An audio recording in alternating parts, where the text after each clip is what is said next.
Senate Committee on Commerce, Science, and Transportation will come to order. We're having a hearing today on the implementation of our new aviation reform law, and want to welcome the Honorable Steve Dixon, Administrator for the Federal Aviation Administration, for joining us today.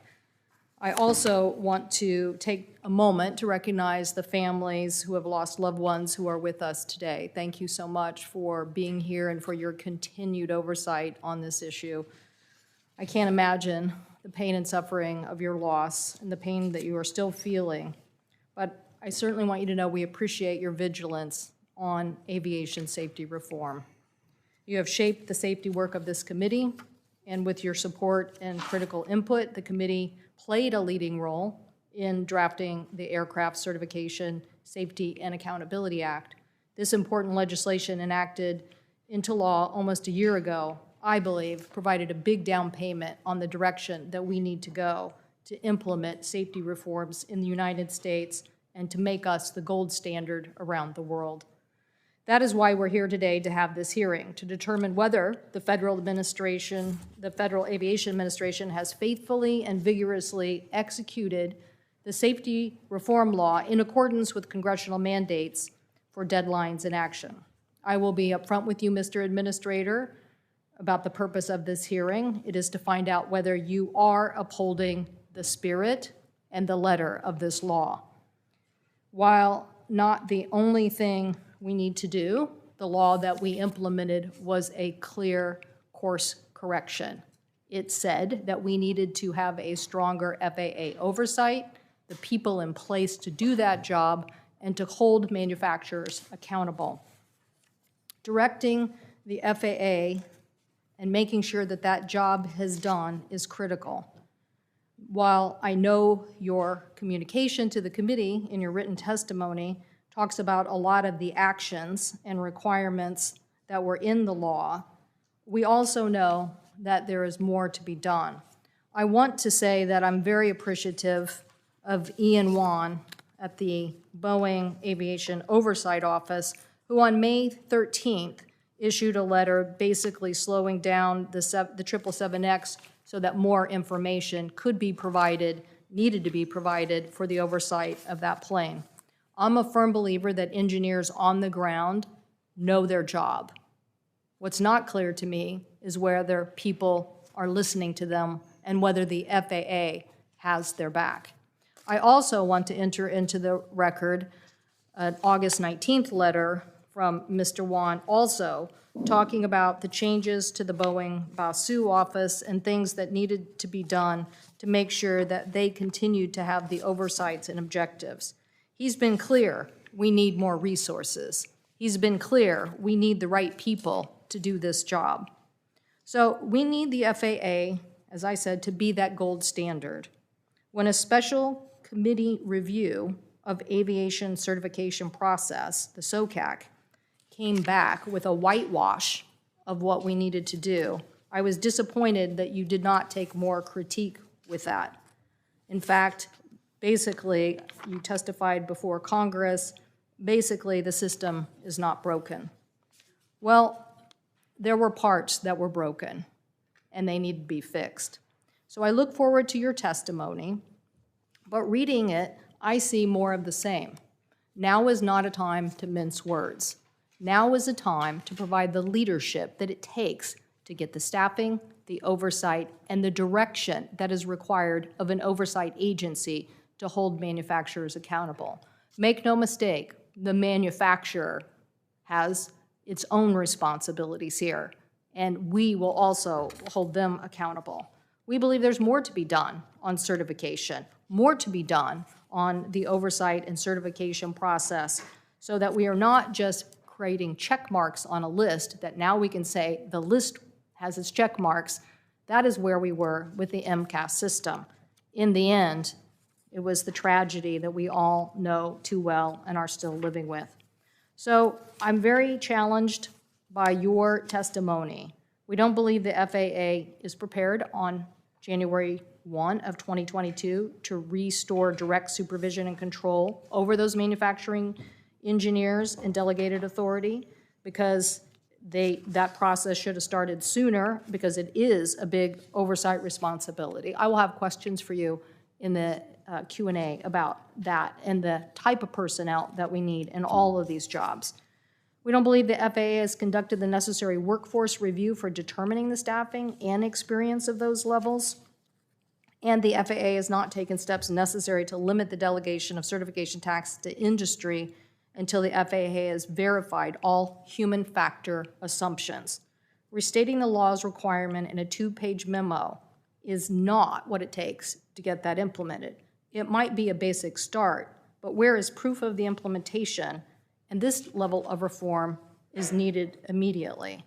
And the FAA has not fully implemented new requirements for applicants to disclose safety critical information, like information related to flight control systems, so that the FAA can be aware and fully assess the impact of those proposed design changes and innovation technologies. Again, this went into the U.S. Code and was effective immediately, but the FAA expects to issue guidance in 2022. We don't have time to wait. We need that kind of oversight today. And the FAA has yet to complete the work of the independent expert panel, which is supposed to be convened 30 days from enactment to provide timely advice on whether the FAA should formally rein in Boeing's ODA authority. I also would like to enter into the record a letter from the families who are actually calling for a pulling of that authority. I understand this, that there is a panel that is meeting now, but the process and procedures in place to review their actions and have it be transparent is critically important if we are going to get this right.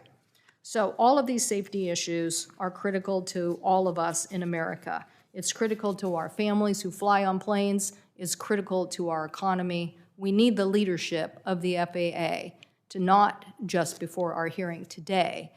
The complexity of got us to this situation is a lot of complexity of language. In reality, it has to be leadership of FAA in implementing the law. Now I'll turn to my colleague, Senator Wicker, for his opening statement.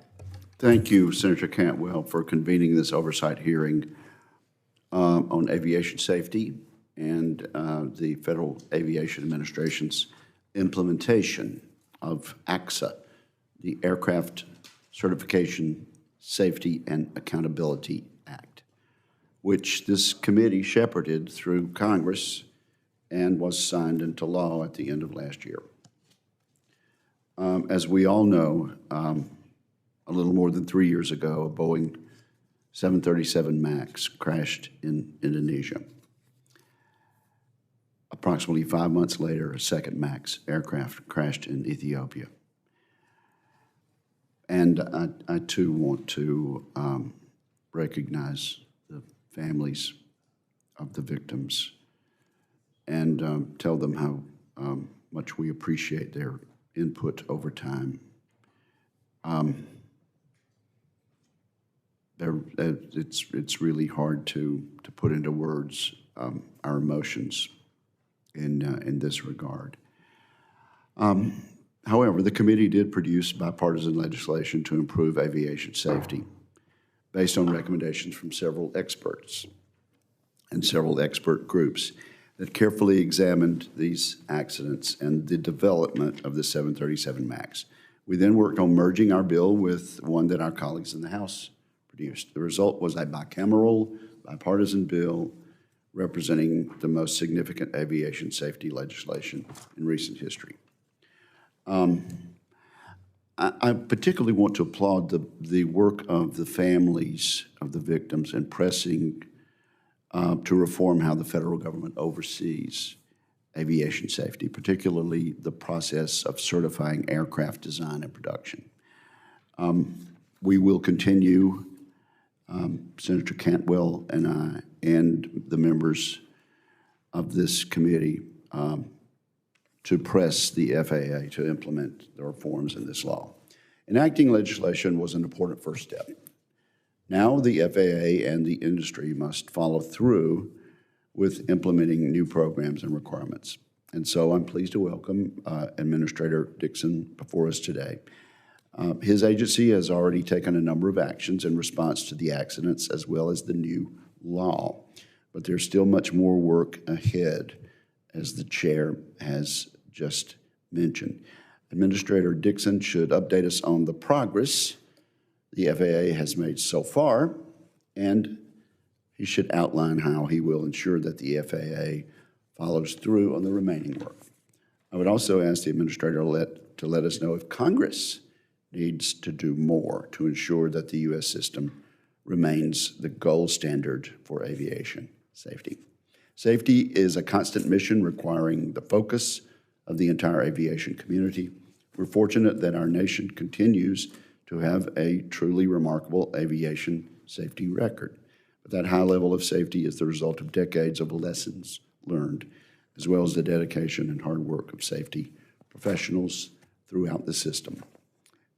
We cannot ever be complacent. We should always be working to improve aviation safety. So thank you, Madam Chair, and thank the administrator for being with us today. Thank you, Senator Wicker. And I failed to mention in my opening statement what great bipartisan work that legislation was, and certainly appreciate the hard work of your staff and my staff, and obviously our work with our House colleagues on getting that over the goal line. So many members who are with us here this morning also had legislation that was included in that, so it really was a comprehensive list of issues that that the committee really, I can say from what I know about the Senate, engaged in a very deep way, and I think that will lead to a very deep oversight of its implementation. Administrator Dixon, welcome. We welcome you to make your opening statement. Thank you, Chair Cantwell, and good morning, Chair Cantwell, Ranking Member Wicker, and members of this committee. Thank you for the opportunity to discuss the FAA's approach to aviation safety oversight and our efforts to strengthen the aircraft certification process. Safety is a journey, not a destination. We're constantly evolving as a regulator and an air navigation services provider to deliver the safest and most efficient aerospace system in the world. That's our mission, and our entire workforce of nearly 45,000 federal employees is singularly focused on achieving that mission. As the head of the FAA, safety is my North Star. One of the first things I did as FAA administrator was to make it clear that we are the regulator, and that included resetting our relationship with Boeing. I said that we would continue to exert a high level of scrutiny across the board, and we continue that scrutiny today. I've made it clear internally that we always do the right thing when it comes to safety and that I have the workforce's back. We're also asking ourselves the hard questions, and we're asking them of those that we regulate. When it comes to safety, we do not accept the status quo. This is why we embrace reform, and we are focused across the agency on continuous improvement. I'll discuss a number of initiatives that we have underway and the work that we have completed to address this goal and to implement the Aircraft Certification Safety and Accountability Act. But first, let me say to the families of the victims of the Ethiopian Airlines and Lion Air crashes that the FAA is committed to applying the lessons learned from these tragedies so that the aviation system here and around the world continues to improve. I want this committee to know that the FAA appreciates and respects the input and direction from Congress, and that we remain fully committed to executing this legislation to make near and long-term safety improvements that benefit the global aviation system. The Act has more than 100 specific requirements that we are implementing to make aircraft certification and safety oversight more holistic, systematic, transparent, and effective. I can say with confidence that we are doing more for certification oversight, and we are doing it more systematically than we were this time last year. For one, we are delegating fewer responsibilities to manufacturers and demanding more transparency from them. At the same time, we are making use of their technical expertise as we prioritize our safety oversight functions. The FAA is also revising guidance and criteria that we use for determining significant modifications to an aircraft so that proposed changes are evaluated from a whole aircraft system perspective and not just a single part. We are promoting the use of safety management systems, or SMS, internally and externally. With SMS, an organization actively searches for and identifies safety issues and then addresses the root cause. From my own experience, I know that SMS works, but only if there is buy-in from everyone at all levels of the organization, from the C-suite down to the person pushing the broom on the shop floor. At the FAA, that means when anyone at any level flags an issue, I've got their back. No questions asked. Now, because SMS works, we have not let the rulemaking process hinder manufacturers from using it now. Currently, 4 design and manufacturing organizations, including Boeing, have voluntarily adopted SMS, with 6 others in progress. As we know, human factors continues to be an important part of our work in evaluating aircraft and aircraft systems. We've expanded our evaluation of manufacturers' assumptions about human factors that equipment manufacturers make when they perform system safety assessments, including pilot response times. The FAA has initiated rulemaking to update regulations and the guidance for conducting system safety assessments on transport category aircraft. And we've increased our research on automation, including potential over-reliance on automated systems and loss of basic piloting skills. To support this increased emphasis on human factors, we've hired 14 human factors specialists in our aircraft certification and flight standards organizations. We're actively expanding our portfolio of data collection and analytics tools so that we can more effectively share safety data within the FAA and among industry stakeholders and international partners. Data is key to the early identification of potential hazards and safety problems. Per the Act, we have a new contract with the Transportation Research Board that will help us discover emerging safety trends in aviation. Now, since aviation is a global system, the FAA is also working closely with the International Civil Aviation Organization and other international stakeholders to influence and adjust the maintenance and pilot training requirements for U.S. products operating under other civil aviation authorities. Chair Cantwell, Ranking Member Wicker, and members of this committee, as you can see, the FAA is fully committed to a thorough and complete implementation of the Aircraft Certification, Safety, and Accountability Act. We approach all of this work with humility and never take safety for granted. However, we are not just doing this work because you have directed us to do it. We are doing it because it's the right thing to do for aviation safety. It is our mission. That's what the public expects, and it's the standard that we have set for ourselves, and the agency will accept nothing less. Thank you again for your support and your direction, and I look forward to answering your questions. Thank you, Administrator Dixon. On the bill itself, I want to get to some basic yes and no's if I could. The legislation, in our mind, in crafting it, was a clear stop of what we thought was a continuation towards more delegation and a return closer to the elements of what DER was. Do you agree, yes or no?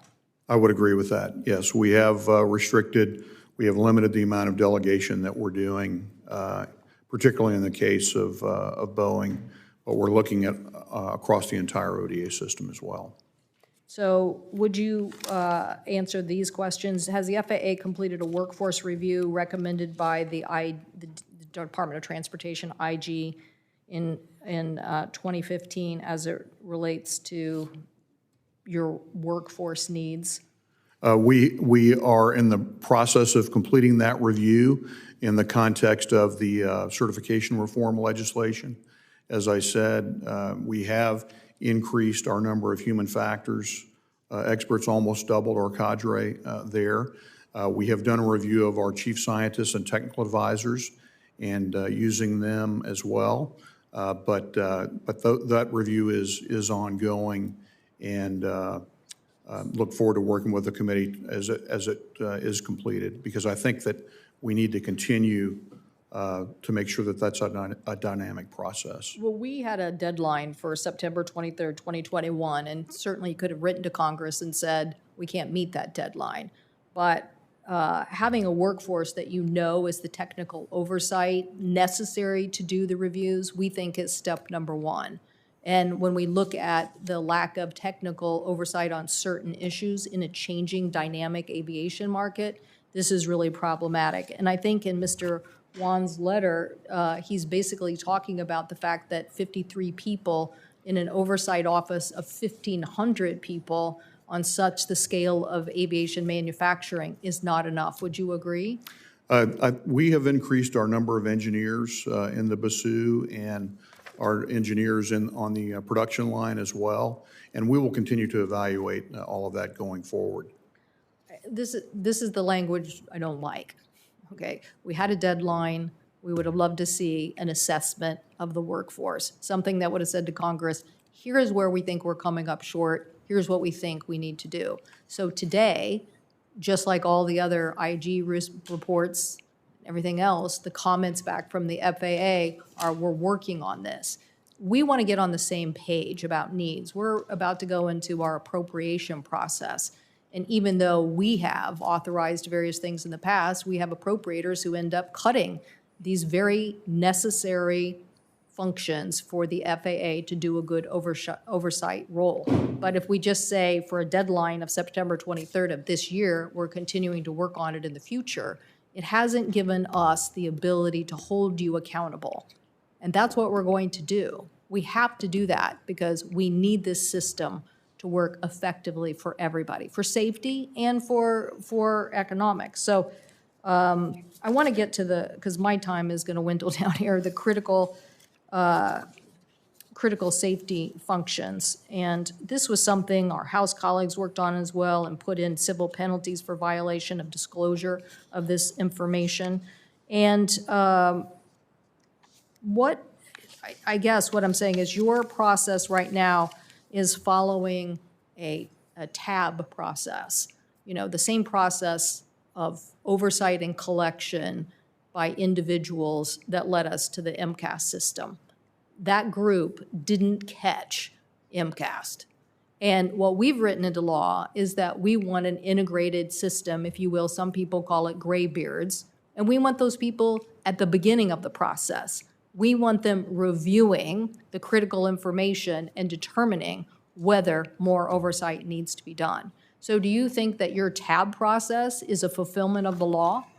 We are adapting the tab process to comport with the legislation. So it is a good starting point, but this integrated project team that you're referring to is definitely a part of what we are doing going forward and how we are organizing ourselves, both for future certification projects and for projects that are ongoing now. But we have certification going on right now. Yes. So why wouldn't you have made a big priority setting up a critical information certification team now for the ongoing certification projects? The reason I'm bringing this up is, again, we've seen two instances here where you're going to issue a report from whistleblowers before the end of the year. And what we're hearing from whistleblowers is the same that we've heard from the IG and others, and that is that line engineers had early warnings, whether it's the 787 battery issue or whether it was this issue related to synthetic airspeeds or the complexity of automation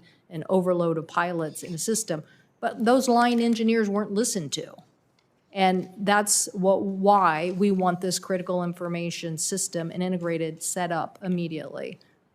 Yes, ma'am. And the voluntary safety reporting program that we've had in place is one mechanism, but the integrated program reviews are ongoing now, and that will be a big part of both existing projects and the new certification projects. I will come back to this, but I want to go to my colleagues. But I just want you to know I'm not going to allow the law to be skirted here. This issue is about whether you're going to follow a process that allows us to see the work of the FAA, see that it's completed, and not just hear it's ongoing. Thank you. Senator Wicker. Thank you, Senator Cantwell. Mr. Administrator, let me start off with safety management systems. You mentioned voluntary adoption of these. Can you give us the manufacturers who are engaged in that, making progress in voluntary SMSs? We have currently among the transport category, airframers and engines, we have Boeing, Pratt & Whitney, and General Electric. And I would have to look, I believe Gulfstream is in there as well. And then there are a number of others in work. A number of others? A number of other manufacturers, 6 in the pipeline that we have not fully accepted. Okay, well, then supply us with those names on the record. There's supposed to be a notice of proposed rulemaking with regard to the mandatory SMSs. When will that notice of proposed rulemaking be issued? Well, Senator, we're making good progress on the SMS rulemaking. I anticipate that it will be, the NPRM will be next fall, about less than a year from now. And then we'll have it out for public comment, and then we'll proceed on from there. Why that long? Well, there's a lot of work that has to be done to justify the rule, and we're learning from the implementation of the voluntary programs that are out there now, and so make sure that we get it set up correctly and that we are able to adjudicate all the public comments that we know will come in. We're using that time to make sure that we've got a strong and sustainable SMS for manufacturers and for other segments of the aviation community as well. Let me ask one question that I just have to ask that doesn't deal with implementation of the statute, but it does deal with safety. And that is, that's the individuals we may lose from the workforce because they simply do not intend to comply with President Biden's executive orders that require all federal employees and federal contractors to receive the COVID-19 vaccine. It seems to me that there are going to be a large number of individuals who will just lose their job, leave the workforce rather than comply with this. Could you address what impacts this vaccine mandate may have on your safety workforce? Well, Senator Wicker, my focus is on safety and on running the safest and most efficient aerospace system in the world. And we have dealt with challenges throughout the COVID-19 pandemic, and we will make sure that we continue to operate safely and that we manage our workforce appropriately. Well, and I certainly want everyone to... You're going to need numbers, Mr. Administrator, to do that.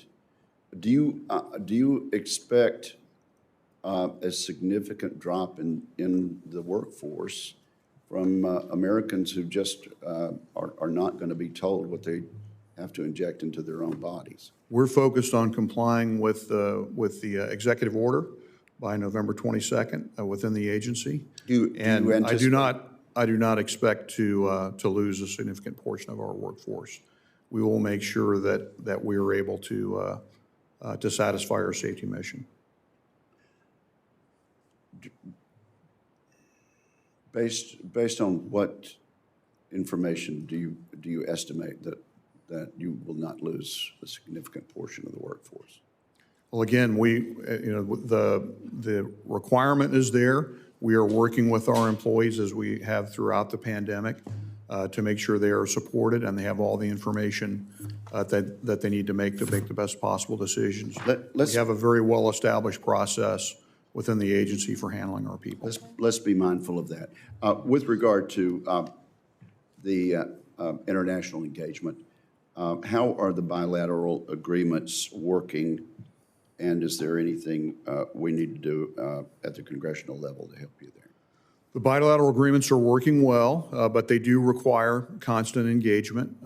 With respect to Europe in particular, my counterpart over at the Director General of Transport over in Europe and I held a bilateral summit on aviation safety in June to reinforce the importance and the alignment between the U.S. and the EU on aviation safety issues. As a matter of fact, I saw him again last week in Bogota, and we have continued that dialogue, and we will make sure that there is consistency and alignment across all the aspects of the bilateral agreement. Thank you, Madam Chair. Thank you, Mr. Chairman. And Administrator, this is exactly, your answer on SMS is exactly what I'm talking about in skirting the law. It's been long known that we need to implement a mandatory SMS system. So a voluntary system is not enough. The DOTIG found recently on October 21st, 2021, the FAA oversight over SMS was not effective. So I think my colleagues' questions here are not about whether you can do a voluntary system. Again, when there is an oversight of a true SMS system required by an Administrative Procedures Act, overseen by the FAA, you will be seen as how you hold them accountable, and we will be able to review that. Anything less is not meeting the letter of the law. Senator Tester.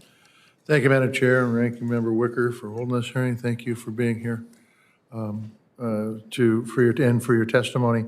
I'm going to start with kind of leading off where Senator Wicker was, except it deals with traffic control towers. We've had a hard time. I'm from Montana. We've had a hard time getting those fully staffed under the best of circumstances. And so the question becomes, do you anticipate losing any air traffic controllers once the mandate takes effect? And what are you doing to make sure that we have enough traffic controllers in our towers? Well, thank you for the question, Senator Tester. And as I said a moment ago, we have dealt with people issues throughout the pandemic. Sure. And the safety and health of my workforce is at the top of the list in terms of being able to serve the public in air traffic control operations. I do not anticipate, there is certainly potentially progressive discipline processes if we get to that point.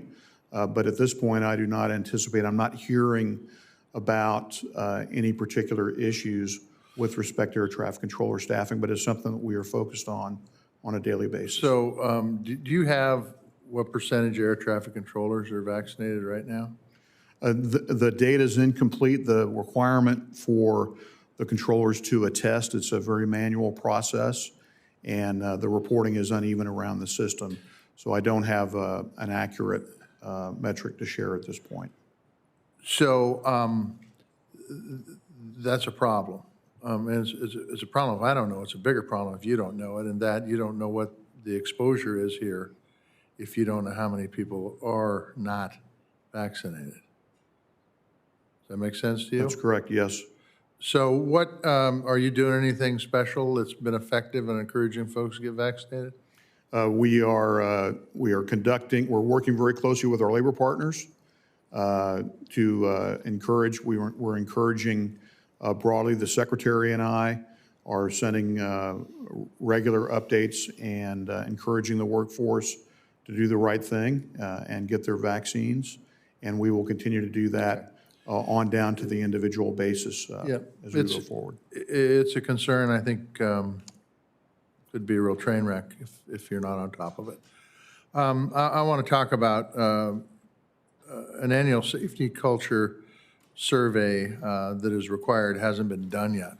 And there was one put out in August of 2020, at least a safety culture assessment report.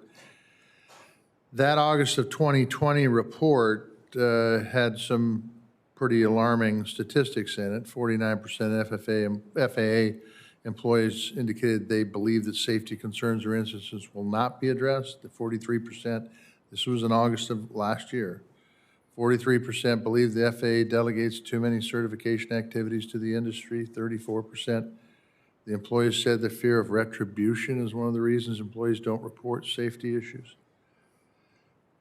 So we're a year later now, and we don't have that annual safety culture survey. When can we expect it? Senator, the safety culture survey was done as a baseline as we set up the voluntary safety reporting program. And that started in April, and we wanted to let that run for a period of time. So we will be doing the survey within the next few months, and then renew it on an annual basis going forward. But this really gave us a good baseline for where we're starting from. Yeah, so I think it's required by law that in fact, if you want to go attorney on you here, Section 132 of the ACSAA requires it. And we will be conducting it on an annual basis. That's correct. But shouldn't it have been done by now? Well, there's going to be be more beneficial to do it with the voluntary safety reporting program that we put in place, which is extremely important in terms of driving this kind of transparency and openness that I want, and it'll give us a better baseline on how we're doing with that This, program. not unlike the previous question, this leads me to, I mean, if you're not surveying as mandated, then how can the FAA inform us and the public that the culture is improving? We are surveying, Senator. We are going to conduct that survey, and we will be doing it on an annual basis. All right, thank you, Madam Chair. Senator Fisher. Thank you, Madam Chair. Administrator, it's been a little over 10 months since the Aviation Certification Standards and Accountability Act was signed into law, and I was proud to support that legislation that also included key reforms to the aircraft certification process. When does the FAA hope to achieve full implementation of those reforms? Well, we are working on those very aggressively now. We have achieved currently 15 out of 19 of the time-limited items, but there are others. This work will go on for some period of time with the SMS rulemaking and the surveys that we just talked about. So there will be a continuous improvement process as we go forward. So you really don't see an end date because you plan on those other 4 areas to have a continuous process? Well, the other 4 areas, so one of the 4 areas was the expert panel for review of transport category ODA. And that required some work with our labor partners that took a couple of months. And then we had to we had to put a solicitation out for industry participants to comport with the requirements in the law. And that kind of work is ongoing. It takes a while to do that right, but we are fully committed to doing it. And we'll see the results of that work here very soon. Okay, thank you. The Act also directs the FAA to develop a better understanding of the human factors when certifying aircraft. And the bill specifically requires the FAA to account for pilots of all skill levels, both international and domestic pilots. What countries are you working with to better understand the pilot skills that we see across the globe? Well, we're working through multiple countries. We start with the states of design for transport category aircraft, particularly Europe, Brazil, and Canada and the U.S. But we go beyond that. We work through ICAO. We spearheaded the International Civil Aviation Organization, and we spearheaded the setup of a pilot training and licensing panel. We also work bilaterally and regionally with our aviation safety counterparts around the world. As I said a few minutes ago, I was in Bogota, Colombia, working with the Latin American regulators. I had bilaterals with several Latin American regulators last week, and talking about the work that we're doing on things like manual flying skills, flight path management, training, and also we will, in the certification process, we will require going forward, as we did with the 737 MAX, the use of international pilots of various experience levels and training backgrounds to help with the validation of the operational testing on the aircraft as well. Has cooperation been good when you're working with these other countries? And I guess what have you learned from them?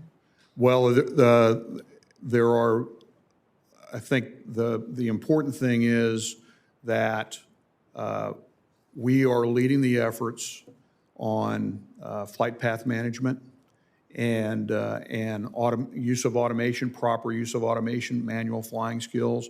I think around the world, some of these issues have not gotten the attention that they need. What issues? The issues around manual flying skills and also information management in the cockpit. You know, when you think about it, use of iPads, you know, on the flight deck, or electronic charting, the way that individuals process information on the flight deck, all of that has changed in recent years. And so it's very important that pilots are able to maintain situational awareness on their energy state and on the flight path of the aircraft. And that's what we're working on to make sure that we promulgate those issues with regulators around the world. Okay. During your last appearance before the committee, I asked you if you had concerns about the pilot reliance on automation, and you said automation is a benefit, but the individual still has to be engaged with the machine. So when you're working with the international partners to establish those training standards, are you comfortable with where we're headed, and especially with regards to the automated system? Are the pilots feeling comfortable about that? The flight path management is at the core of the concern that I have. And as a matter of fact, we have in draft, and it will be out for public review shortly, a new advisory circular that our chief scientist for human factors has been working with the aviation community on for several years. And it will address guidance material and potential application to air carrier training programs for flight path management, which is knowing what your clearance is, putting the airplane there, and then monitoring it to make sure that it stays there. Also manual flying skills and information management that I was talking about before. So all of these are extremely important in maintaining the situational awareness around the aircraft. And we will use this at ICAO, but we will also help regulators around the world implement these principles into their oversight and crew training programs as well. And that will be an effort that we will undertake here in the coming years. Thank you. Senator, Thank you, yes. Madam Chair. Yeah, thank you. Senator Blumenthal. Thank you, Madam Chair. Administrator Dixon, when the Department of Transportation Office of Inspector General investigated the 737 MAX, it found that the FAA had increasingly delegated to Boeing the assessment of flight controls and stabilizer plans. Part of what we did in response was to seek to end that delegation and improve the certification processes. I'm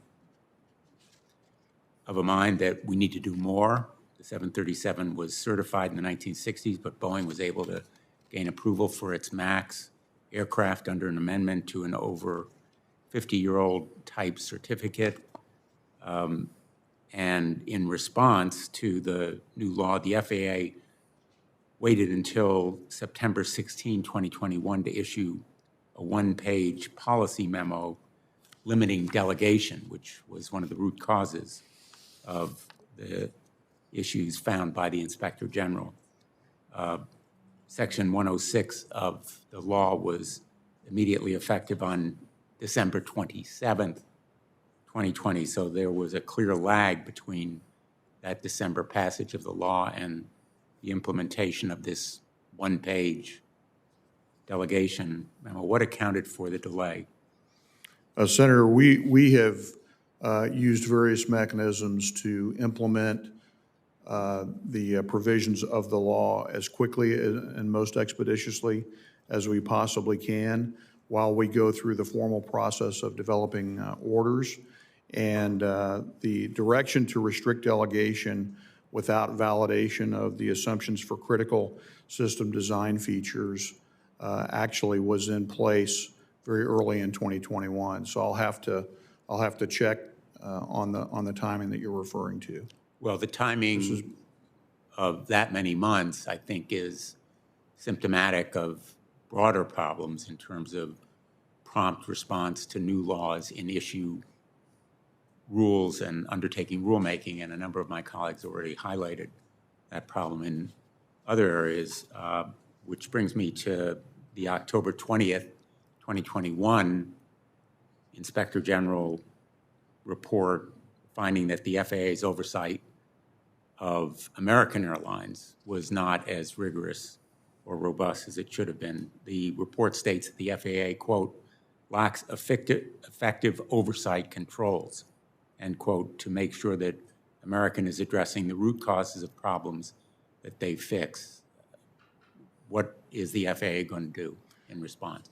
Well, Senator, thank you for the question. Our oversight, our internal processes also identified these issues, and we do need, and we are putting in place mechanisms, for example, for professional development of our inspectors so that they can do more effective root cause analysis, which is part of that oversight for a safety management system.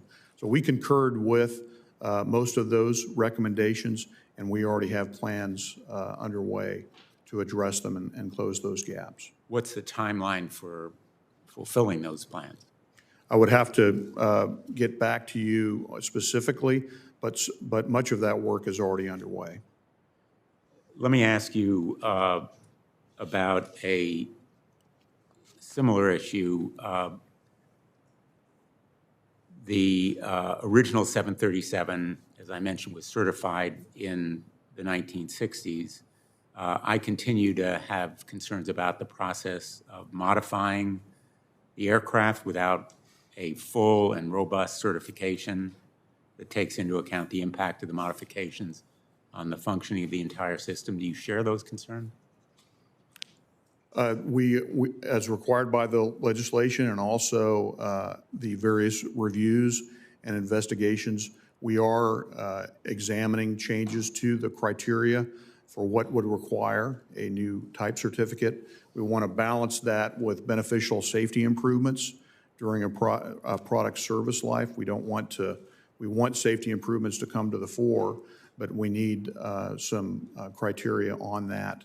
And so we've commissioned MITRE to look at the criteria for making those decisions.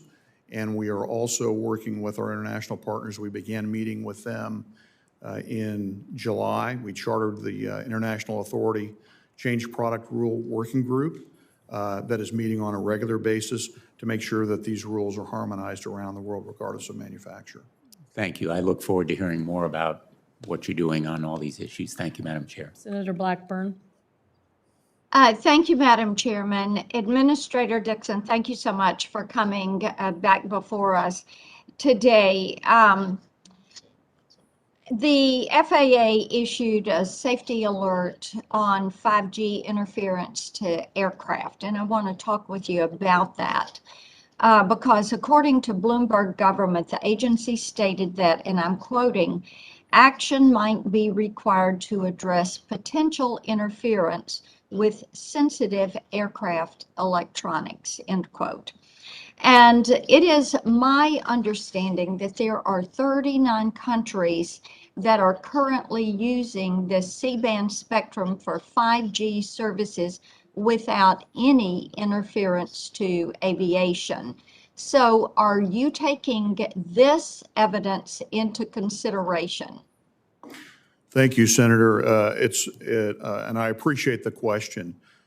First of all, my focus is on aviation safety, and I need to make sure that the safety of the public is protected. But I will tell you in no uncertain terms that 5G in this spectrum and aviation, particularly radio altimeters, are the primary concern.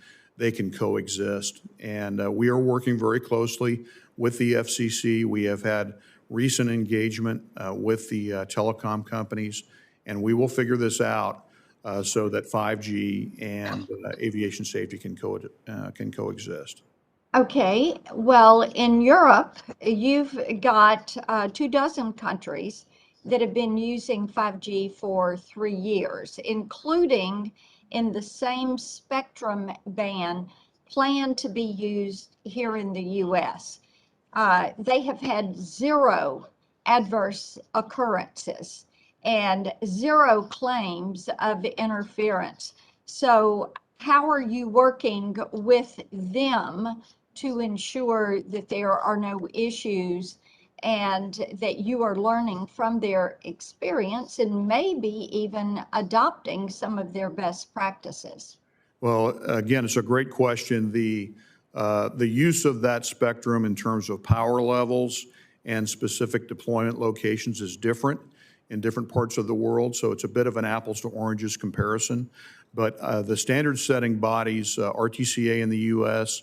and EuroK in Europe, are both looking very closely at these issues. And I do anticipate there will be some modifications eventually over time that will need to occur to some of these avionics. But in the short term, again, we are working very closely with the telecom industry and the FCC to make sure that, again, the 5G deployment can occur, but that it can be done without an adverse impact to aviation safety.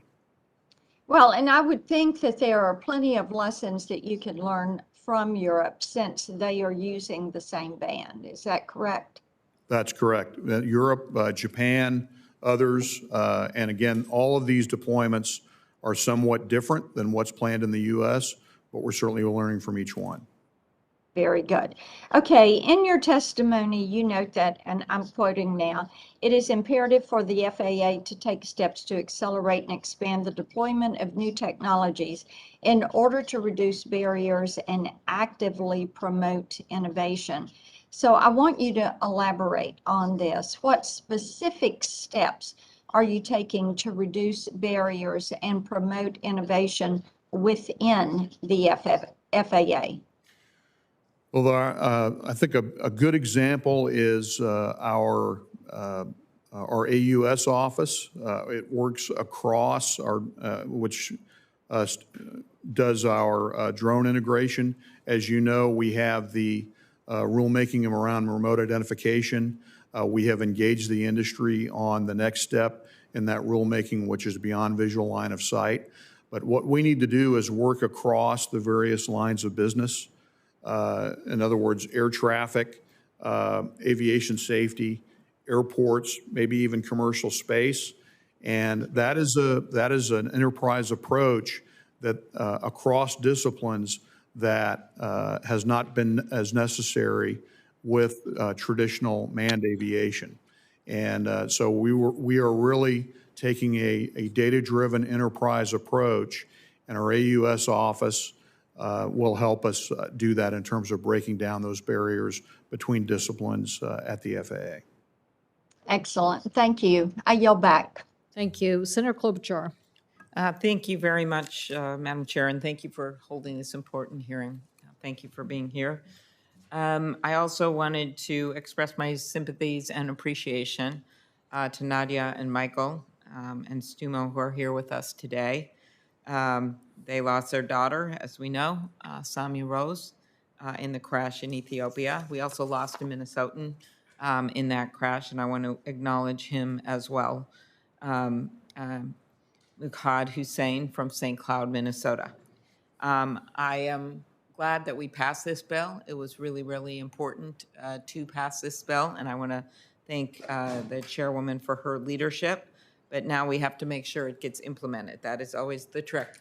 We can pass whatever bills we want, but we want to make sure that it gets done. Mr. Dixon, in your testimony, you highlighted a voluntary safety management system for manufacturers. And I know that you noted that several manufacturers, I think you said 4, are voluntarily adopting SMS. Does the FAA have plans to make SMS mandatory for manufacturers? Yes, Senator. We have rulemaking underway, and we expect the NPRM to be out for public comment next year. Okay. And when do you think that'll get done? It will depend on the administrative process associated with rulemaking, but we are learning a lot from the programs that we have out there now. SMS has been very successful in the air carrier community, and applying it to manufacturers is a somewhat different paradigm. And so we're using that data and interaction and the oversight that SMS enables to make sure that we get the best possible initial proposed rule out there. Okay, I'll ask another question on the record about, I know that Senator Cantwell asked about workforce and how important it is to have the qualified people to do that. I'll ask you that on the record. What steps has the FAA taken to establish international safety standards for foreign pilots? And how will you ensure that pilots and airlines are complying with those standards? It's a great question. We have spearheaded the implementation of a pilot training and licensing panel at the International Civil Aviation Organization. We did that about 2 years ago. The FAA's chief scientist for human factors is providing leadership, as well as one of our top training subject matter experts, and that group continues to work to this day. We also take what we have done in the U.S. with upset prevention and recovery training, which is required for U.S. carriers now, and then we are promulgating that around the world. And as I said, I had several bilaterals with my Latin American counterparts last week. We will work with them to help them implement the kinds of beneficial training improvements that we undertake in the U.S. Do you have a timetable for that? It'll be ongoing work. I think the next significant step is at the ICAO Assembly, which is coming up next August. Okay. And but there will be work that will be ongoing between now and then. In your testimony, you noted plans to update FAA policies in order to prevent fraud in the self-certification process. How can we trust that the updated self-certification process will not lead to cost-saving shortcuts that endanger passengers? Senator, I've made it very clear from day one that safety cannot be compromised. It has to be our top priority. And we have to make sure, both within the agency and those that we oversee, that business pressures, production pressures, operational pressures do not overcome safety. And so that's what we are all about, making sure that we use the information that we get from our workforce and that they do the same thing to drive beneficial transparency and safety improvements. Do you agree, this is a bill, I believe, the Safe Skies Act, but do you believe that cargo pilots should operate under the same fatigue rules as commercial airline pilots? This is a bill I have with Senator Cantwell, Blumenthal, Markey, and Gillibrand. Well, there's no question that appropriately managing fatigue among pilots is critical to safety. And we have a requirement for fatigue risk management plans that have to be submitted every 24 months. We're not seeing anything in the data with the safety systems there. As you know, that happened a number of years ago. So it's something that we would certainly be interested in working with you on. Continue to be concerned on that. And then finally, on cyber security, as we see across industries, there's more and more concern about what's going on, whether it's the electricity grid, whether it is aviation. Do you believe the FAA currently has sufficient resources and workforce to protect data, defend the national airspace system from the growing number of cybersecurity threats? I receive regular updates, and I've been out to our command center several times on our cyber capabilities, and we're well positioned currently, but it is something that we need to be constantly vigilant about to make sure that we reduce our attack surface and we can continue to serve the public. So I think we are well positioned now, but it is an area of focus for us to make sure that we continue to bring on the workforce that we need in that area. Okay, thank you. Senator Sullivan. Thank you, Madam Chair. Administrator Dixon, good to see you. And I want to thank you and commend you for the work you and the FAA did on commissioning the FAA Alaska Aviation Safety Initiative. And as you know, sir, this came out of the February 2020 NTSB report and the February, which looked at a 10-year period and noted the very high accident rates in Alaska, the high fatality rates in Alaska relative to any other communities, any other parts of the country. So I want to ask, although it's not a budget document, the Aviation Safety Initiative report as it relates to Alaska certainly points out features in which we need improvement. And I always like to say, yes, it is expensive to help smaller communities like mine, but I have over 200 communities that aren't even connected by roads. If the federal government helped us build roads as opposed to shutting down our ability to build roads, we wouldn't need this kind of infrastructure. But as you know, we need it dramatically, and it is all about safety. So how will you use that Alaska Aviation Safety Initiative report to prioritize funding initiatives to be put in the budget with the FAA? Well, thank you, Senator. And I, as you and I have discussed, I understand the importance of aviation to Alaska and Alaska to our economy and our aviation system. The answer to your question is the FASI will help inform us on our resource decisions and what our resource needs are. We have identified funding, just as one example, for the equipment takeover that the state has requested, and look forward to working with you and the state to address long-term capital needs, even beyond what's in the report itself. Good. I appreciate that. Again, I want to thank you for your focus on this. It's very much needed for my constituents, but anyone who comes up to Alaska, right? I mean, unfortunately, we have too many crashes. And so, Madam Chair, I'm looking forward to working with this committee and the state of Alaska and the FAA on these important budgetary prioritizations. Let me mention another one. You know, Alaska laid the groundwork for the nationwide deployment of ADS-B, known as NextGen, and yet the majority of Alaska is without coverage in airspace that is not classed to require coverage, even in congested areas where there's been some concerns in terms of airspace, like in the Bethel region. Do you think it's time for the FAA or Congress to revisit options in that area with regard to NextGen to provide aircraft owners with the avionics equipment that is needed, particularly in places that I'm mentioning that don't have the coverage? Well, Senator, I want to tell you, safety is certainly a shared priority.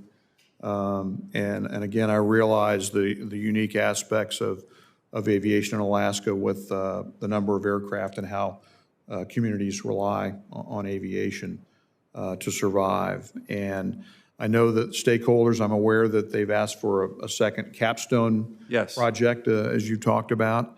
And I think the first one was a great success, and we can use it as a template. It was. And would look forward to working with you and the stakeholders up there to see what that might look like. Good. Let me ask one final question. And I've been trying to determine an exact comparison of how safety-related infrastructure funding makes it to the Alaska region as compared to the rest of the U.S. And my staff has reached out on an accounting of receipt expenditures, budget, proposed expenditures for air traffic organizations, facilities and equipment, and was surprised to hear that the FAA doesn't track ATO F&E spending by state or even by service center. And, our FAA in Alaska, as you know, they do heroic work, not just for Alaska, but for the country as planes are flying over to Asia. We have 586,000 square miles of land and close to 2.5 million square miles of airspace. But there's been no accounting. It's been difficult to get accounting for the funding of just the Western service area. Do you have, or can you provide for future a breakdown of where those costs and dollars are being spent? I think it's important for us in the Congress to be able to see comparisons with regard to different regions, at least regions, if not states? Well, I'm aware of the request, and we are working on it. Look forward to working with you.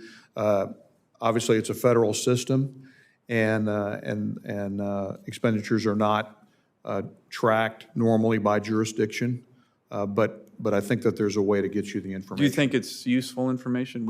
I mean, I think it would be useful. I think if anyone on the committee, yourself included, think that it's useful information, we will endeavor to provide it in a form that's useful to you. Great. Thank you very much. Thank you, Madam Chair. Yes, thank you. Senator Baldwin is next, and then followed by Senator Duckworth, who is on remotely unless one of our colleagues from the other side of the aisle appears. I'm going to run and vote, and I thank Senator Baldwin for taking over the chair while I'm gone. Yes, and I want to thank you, Chair Cantwell, for holding this hearing today. And thank you, Mr. Dixon, for your appearance here. This committee passed necessary legislation last year in response to the Boeing 737 MAX crashes, and it's critically important that we follow through with oversight as the FAA continues to implement the new law. Mr. Dixon, about a month ago, the Federal Aviation Administration announced that airports are no longer required to use firefighting foam that contains PFAS. However, that announcement is limited in its effectiveness as the FAA has not authorized the use of alternative foams. Airports and their neighboring communities in my state see this as an empty gesture. I believe it misses the intent of Congress's direction in FAA reauthorization. Residents in these communities deserve more immediate action to protect their drinking water. So what are the FAA's next steps to ensure that airports are able to transition to PFAS-free firefighting foam? And on what timeline can we expect that to happen? Well, thanks for the question, Senator Baldwin. And this is a very important issue that we've been working very diligently, and we fully respect the intent of Congress in the legislation, and we are working to do this as rapidly as we possibly can. We've got to balance the effectiveness of the firefighting foam, which is really important for public safety in the event of a fuel fire, along with the removal of the PFAS or the fluorine-free foams. To that end, we built a test facility, and we were interrupted somewhat by COVID because of inability to be able to get on site for some period of time, but we have already conducted over 400 tests of 15 types of foam. We have not found one yet that has adequate performance. I've actually witnessed some of these tests myself, and it would be very concerning to use any one of these because it's just not as effective at putting the fire out.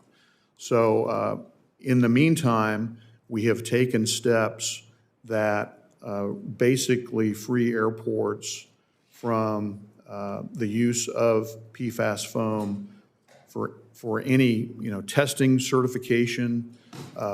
We've got recapture equipment out there where it doesn't need to be discharged anymore, and we will continue to do that. Really, the only occasion where PFAS foam would need to be used is for an actual aircraft fuel fire.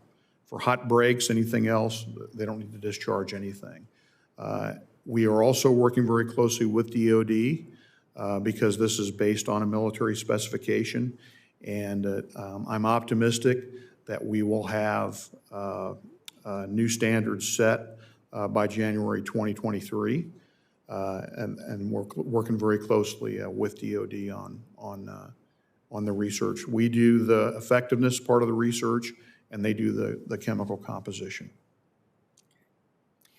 Mr. Dixon, in previous hearings, we've discussed my bipartisan American Aviator Act.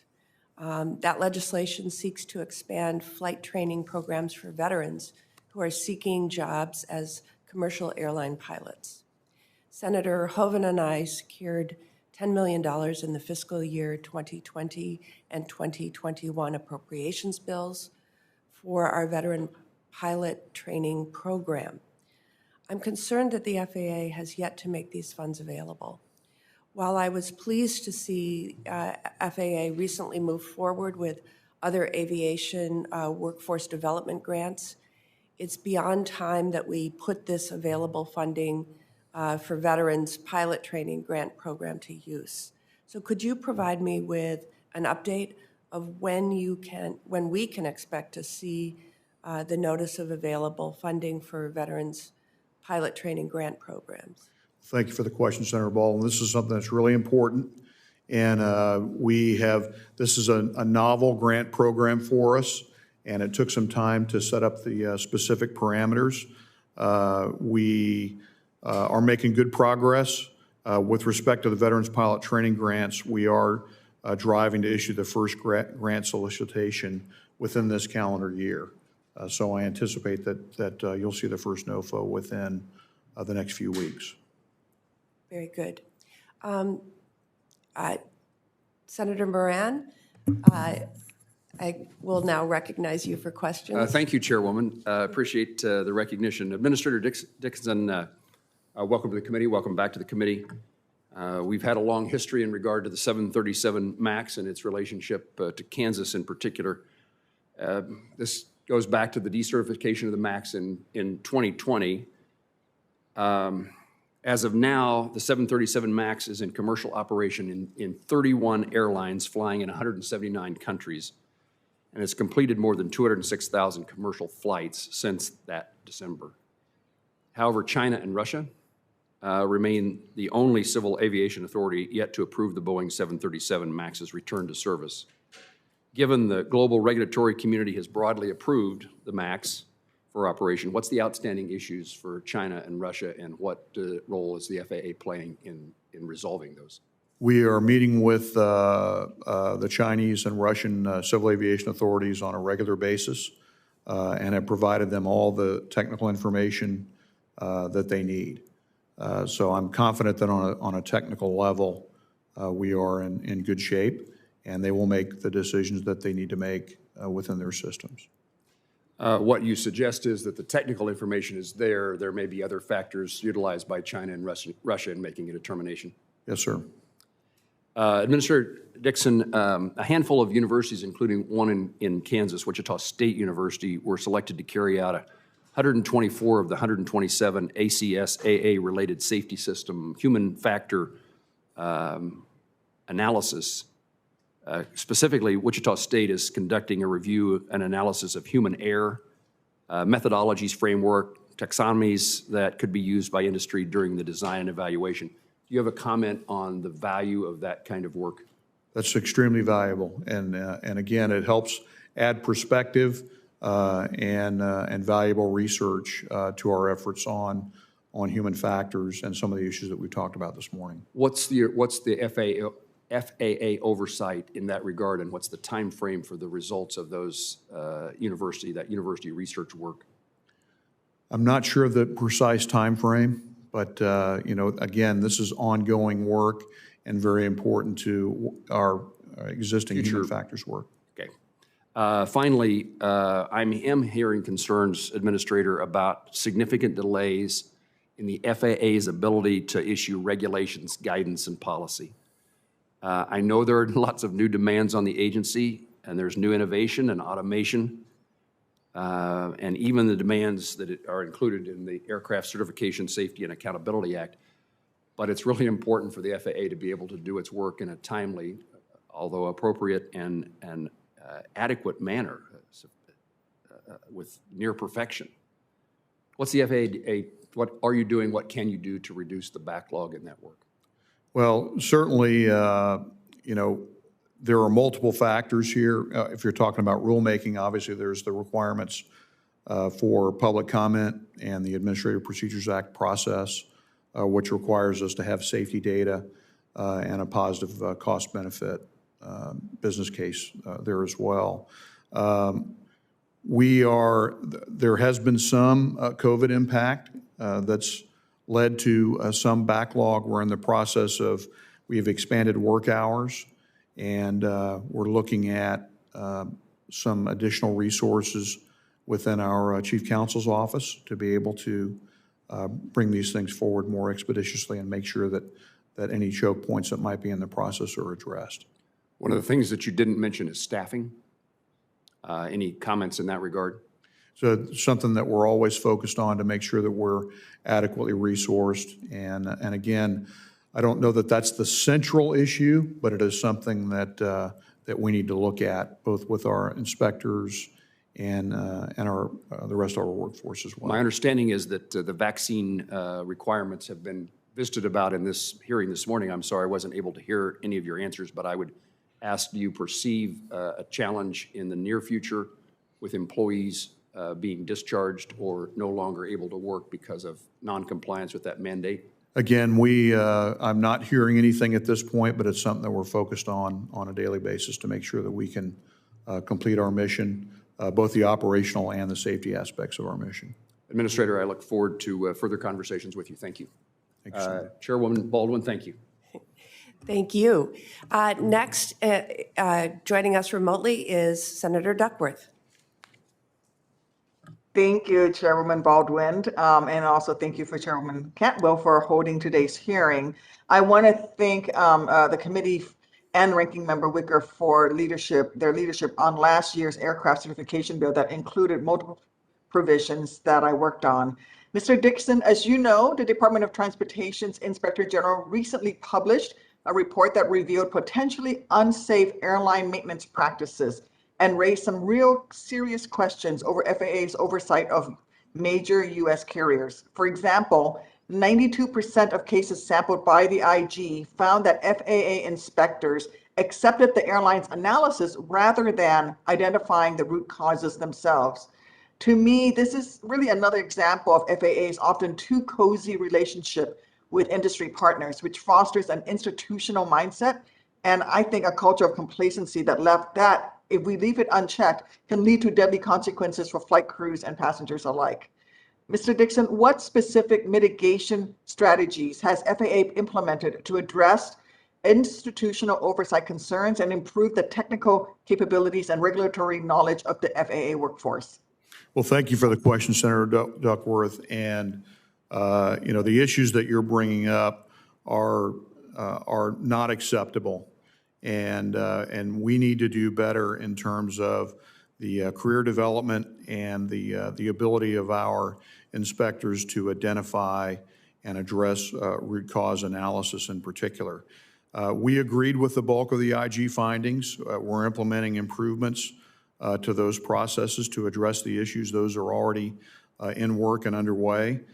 We had actually identified similar findings through our regular internal review processes, and we're in the process of putting those improvements in place. So some of this were not issues that we were aware of. We already had improvement plans in place.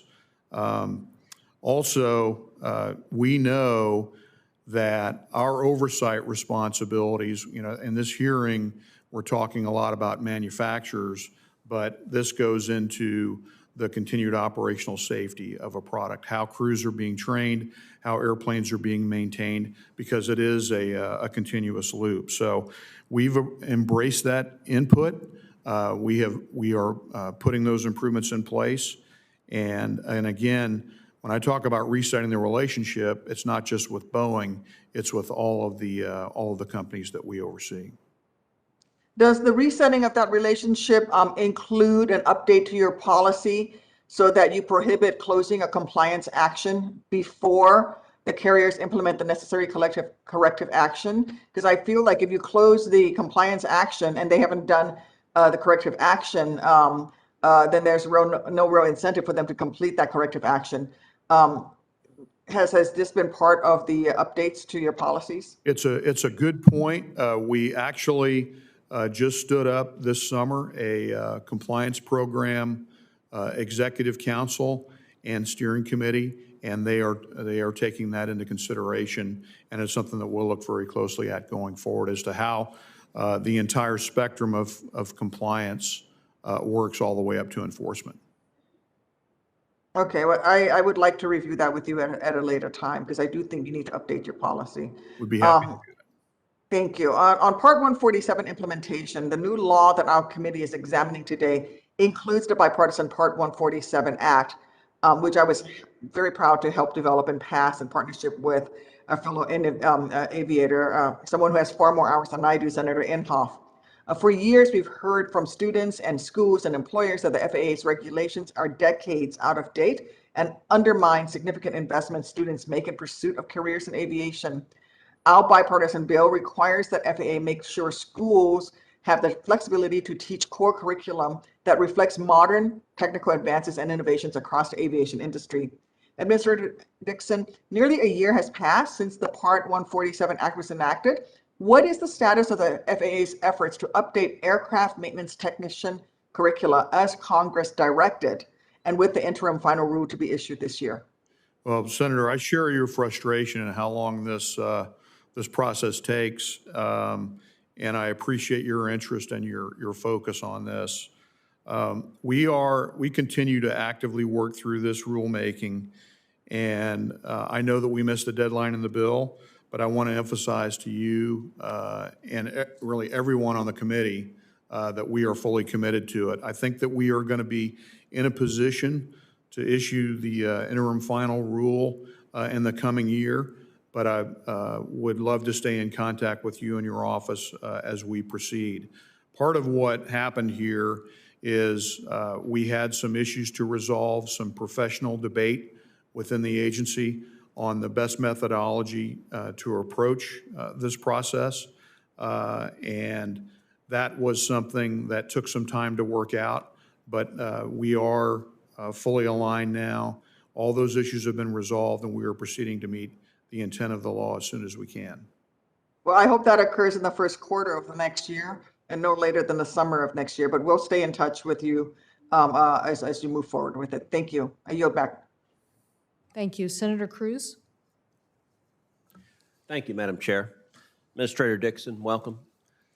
Thank you for being here today. Thank you for your words for the families of the victims of the Lion Air and Ethiopia Airlines accidents. It is critical, even as we have these discussions about things like certification and delegated authority and what reforms are needed in statute and regulation, that we not lose sight of the victims. The 346 souls lost in the Lion Air and Ethiopian Air crashes. And I thank those that are here drawing attention to those victims.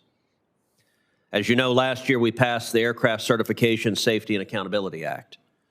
That law included a number of my amendments, and I think it represented meaningful reforms which will help keep the flying public safe. But I also recognize that more work may need to be done in the next FAA authorization, next Congress.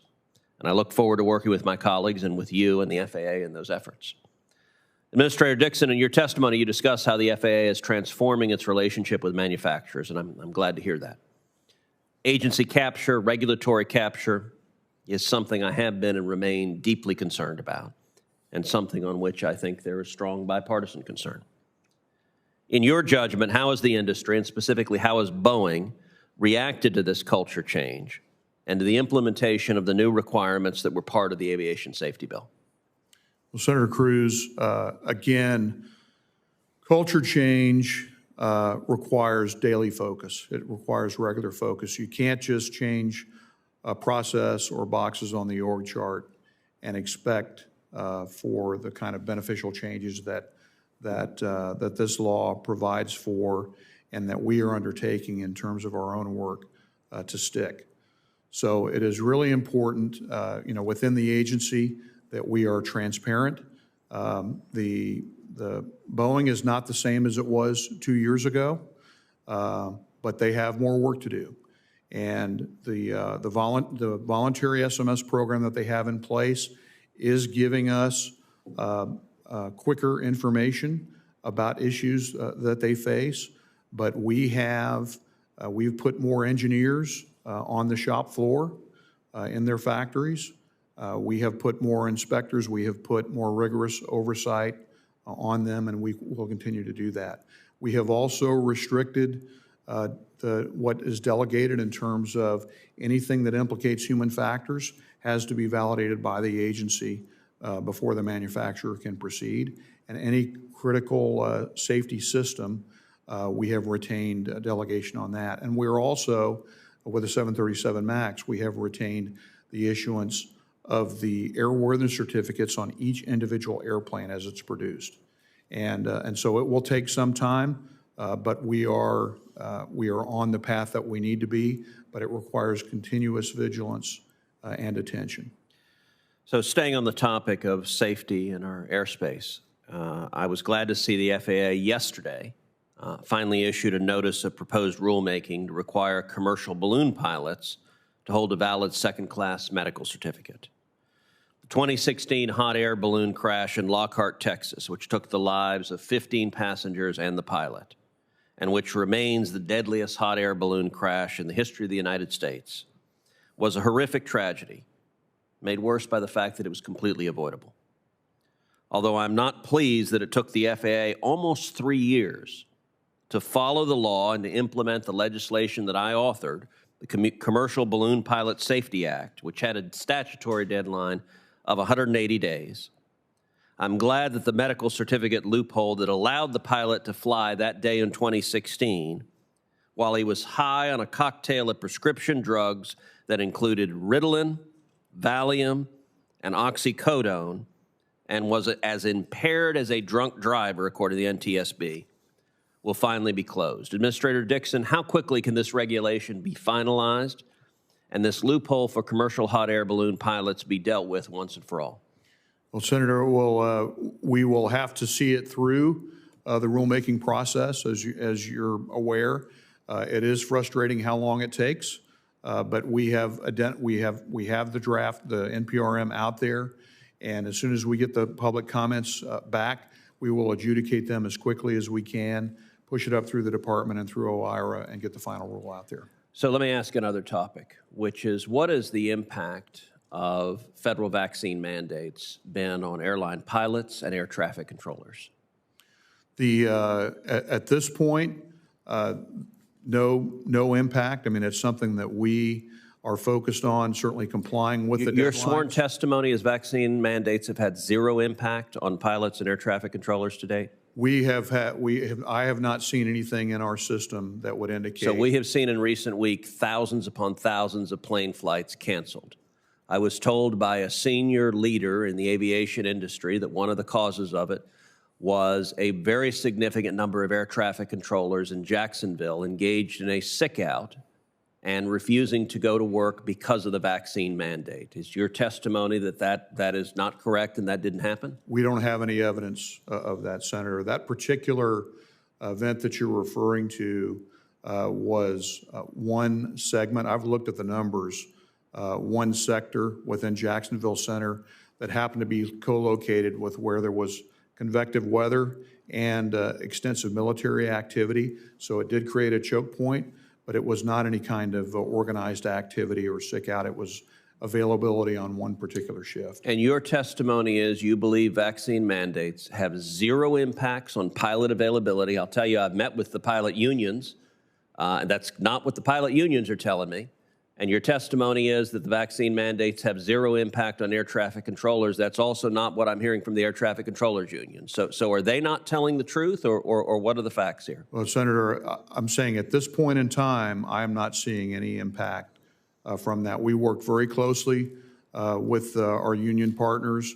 I met with them within the last week or so, and we're not seeing any indication that there's been any impact on our staffing up to this point. Well, passengers across the country are having their flights canceled by the hundreds and by the thousands. Might have a different perspective on that. Thank you. Thank you, Senator Cruz, and I want to thank you for your leadership and help in forming the legislation that we passed last year. As the subcommittee chairman at the time, very much appreciate your input on that. And we are going to have another aviation hearing, forget the date, but in the near future, that is going to review, obviously, our actions on the various COVID-related bills. And I think it'll be an appropriate time to ask about the issues you brought up today. So thank you. We have Senator Warnock and then followed by Senator Thune. Thank you so very much, Madam Chair. This week, I introduced the ARROW Act, to expedite the development and adoption of sustainable aviation fuel and other emissions-reducing aviation technologies. I could not be more proud that Georgia companies like LanzaJet, Delta Airlines, and Gulfstream down in my hometown of Savannah, Georgia, have helped these aviation emissions reduction efforts take off. As we see a rise in exciting new technologies that increase fuel efficiency and reduce harmful carbon emissions, it's important that our safety oversight body has the resources and the technical expertise to allow for the quick and safe deployment of these new innovations. Mr. Dixon, do you agree that having the right in-house expertise will be crucial for FAA to successfully collaborate and partner with industry on new sustainable products and ensure that these technologies are deployed safely without unnecessary delays? Well, thank you, Senator Warnock. It's good to see you. And the answer to your question is yes. We recognize how critical sustainable aviation fuel is, and very much want to be a partner with Congress as people consider ways to expedite its use and deployment at scale. Within our Office of Energy and Environment, there's a team of people who are dedicated to working on how best to make SAF a more routine source of aviation fuel, so we definitely want to partner with you. To your specific question, which I think is related to Section 104. That's correct. We have initiated the review consistent with the bill and are working very closely with our labor partners to execute on that review. And it's more in depth than we originally thought, but we're determined to make it a comprehensive review. At the same time, we have completed some concrete items, including already a comprehensive review of our Senior Technical Experts Program, which we call our STEP program. And that included benchmarking it against comparable programs throughout industry, including NASA and the European Union Aviation Safety Agency. And we've engaged in some active recruiting on our chief scientist and technical advisor positions. And I can tell you from personal experience, we've got a very capable chief scientist within our environmental group that look forward to leading those efforts. So as you move forward in this review, can you say more about how you plan to address any identified shortfalls in the short term and in the long term as we prioritize trying to expedite these innovations in a way that's safe for the public? Well, we have to critically evaluate the review and ensure that we take the necessary steps, as you said. And any existing shortfalls that we have, as well as those gaps that can hinder our ability to understand and oversee new or innovative technologies in terms of SAF, will be really important, because we need to engage not only the aviation community, but the producers as well. Well, I appreciate that, and know that I'm going to continue to push the Aero Act. I think it's important that we do everything we can to move forward on sustainable aviation technologies. This is an important part of creating a sustainable and safe future, and having adequate levels of experienced personnel and technical support at the FAA is critical to the success of these efforts, so that we can have skies that are safe in every sense of the word. Thank you so much, and I look forward to working with you on this issue. Thank you, Senator. Senator Thune. Thank you, Madam Chair. Administrator Dixon, thank you. Welcome. And let me just start with an issue that's important in my home state of South Dakota, and that deals with Ellsworth Air Force Base, which is prepared to host the future B-21 bomber, which will train in the Powder River Training Complex. Ellsworth currently flies the B-1 bomber and hosts large force exercises in the PRTC airspace, which requires occasional altitude waivers, and I appreciate the FAA's efforts to expedite coordination with the PBFA in this space. Looking ahead more broadly, we have to ensure that our advanced military aircraft have the expanded airspace volumes and the time that they need to train. Technology modernization will be critically important to improving management of the national airspace system, particularly as new entrants such as UAS technology increasingly interact with general and commercial aviation traffic. The implementation of NextGen, which has been hampered by the pandemic, will be crucial in the coming years. These investments will allow the United States to better utilize existing infrastructure, increasing the capacity and the efficiency of the NAS. Could you speak to the status of NextGen implementation, particularly how the agency plans to make up for pandemic-related delays? And then secondly, how is the FAA incorporating concepts like adaptive or dynamic airspace in its NextGen initiative to meet the growing demands on the national airspace system while maintaining safety for current users and new entrants?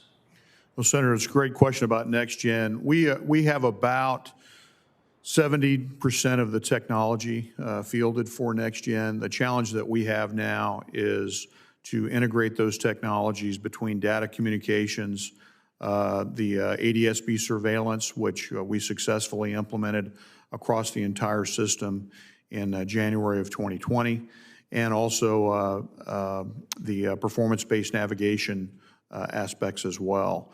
So what we really need, and where the pandemic set us back a bit, is operationalizing these capabilities and integrating them within our air traffic facilities, because we need to have the controllers and the facility managers actually involved in those implementations by facilities. And because of COVID, we had to get everybody out of the facility who wasn't involved in that daily operation, because it was very, very difficult to socially distance, and we didn't want to expose any more of our employees than necessary to that public health risk.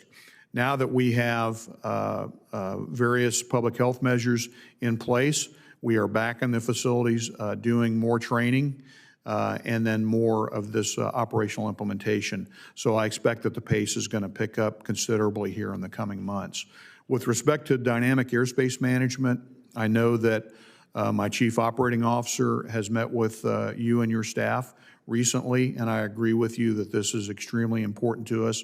We have demands being put on the airspace now with commercial space, drones. We need to make sure traditional civil aviation is protected, and of course, military and national security needs are at the core of all that. So we will continue to work through those issues. I know that we had some success here with the most recent exercise, and we'll continue to build on that.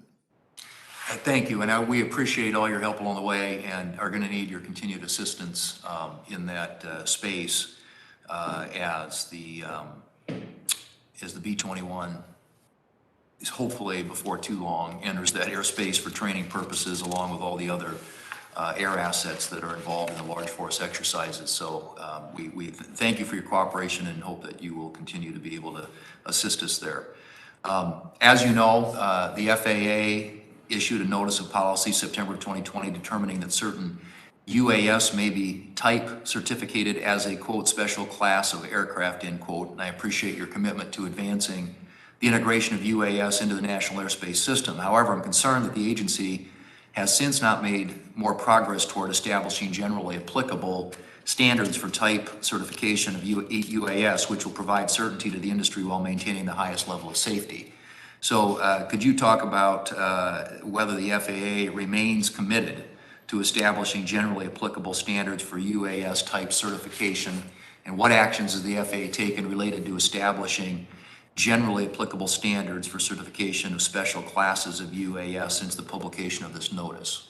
Well, Senator, you raise a very important issue, and we are actively collaborating internally and with the UAS industry on the approval process. As a matter of fact, I've met with several stakeholder groups here over the last couple of months, and we are developing an integrated schedule template that will identify the critical paths, including the environmental elements, which will better inform applicants for certification throughout this process. We'll use a risk-based approach to certificating unmanned aircraft. We think that our existing rules will be able to accommodate any near-term operations, but we're also looking towards the future.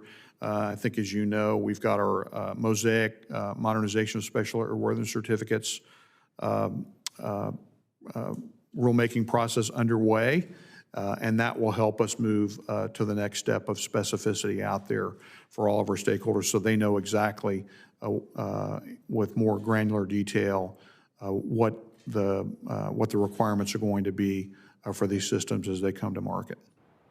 Thank you. Thank you, Madam Chair. Thank you, Senator Thune. Senator Hickenlooper.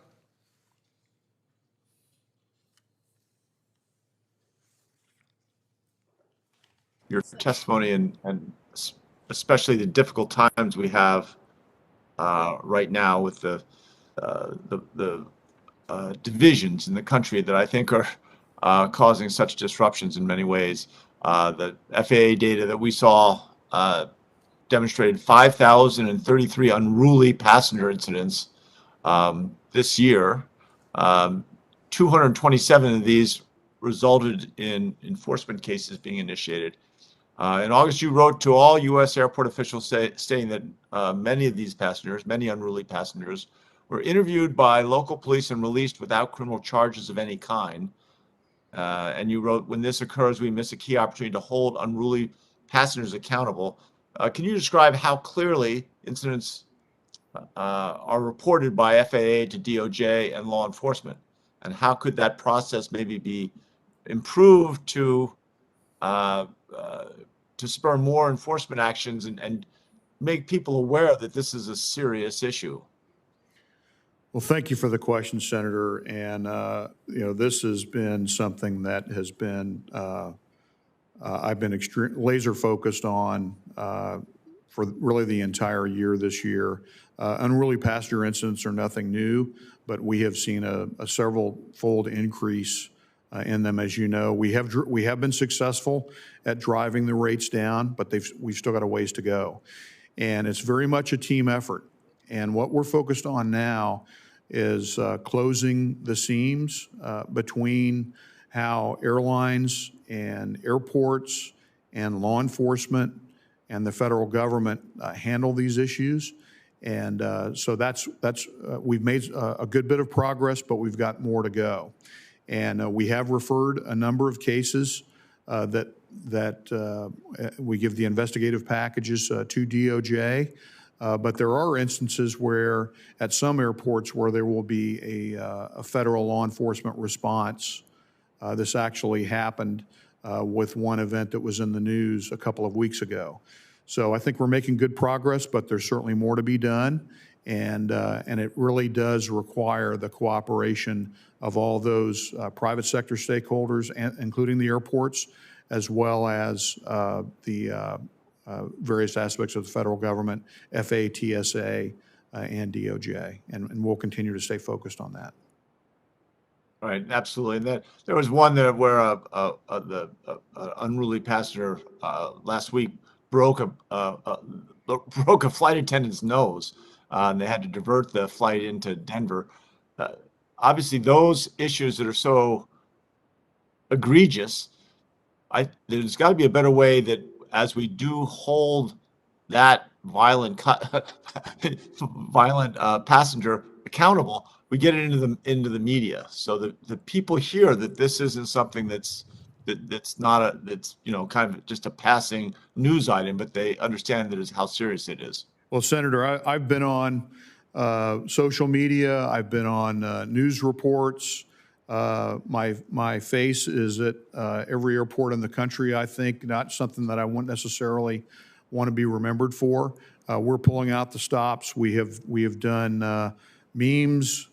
We've done everything that we can. I've even been on TMZ, which I never thought I would be, to make sure that the public is aware of the importance of following crew instructions. The crews are there for passenger safety, and this is about a behavior that's not appropriate in an aviation environment, and we need to get it under control. Absolutely. And I think, obviously, COVID has played a big role in this. I think the fact that it's so hard to find employees and the TSA is still operating with significant less than a full force so that the waits are very long. I fly out of Denver all the time, but I flew out of Atlanta earlier this week, and it was equally long lines. And I think that's frustrating people. So when they get in the plane, and I realize that you don't control TSA. Let me switch and just quickly, in February, a Boeing 777 made an emergency landing in Denver because the Pratt & Whitney engine had caught fire mid-flight. Debris from the engine scattered across northern metro Denver. Preliminary NTSB report faulted an engine blade for causing the engine fire. In May, FAA required strengthening of blades in order to make sure we prevent this in the future.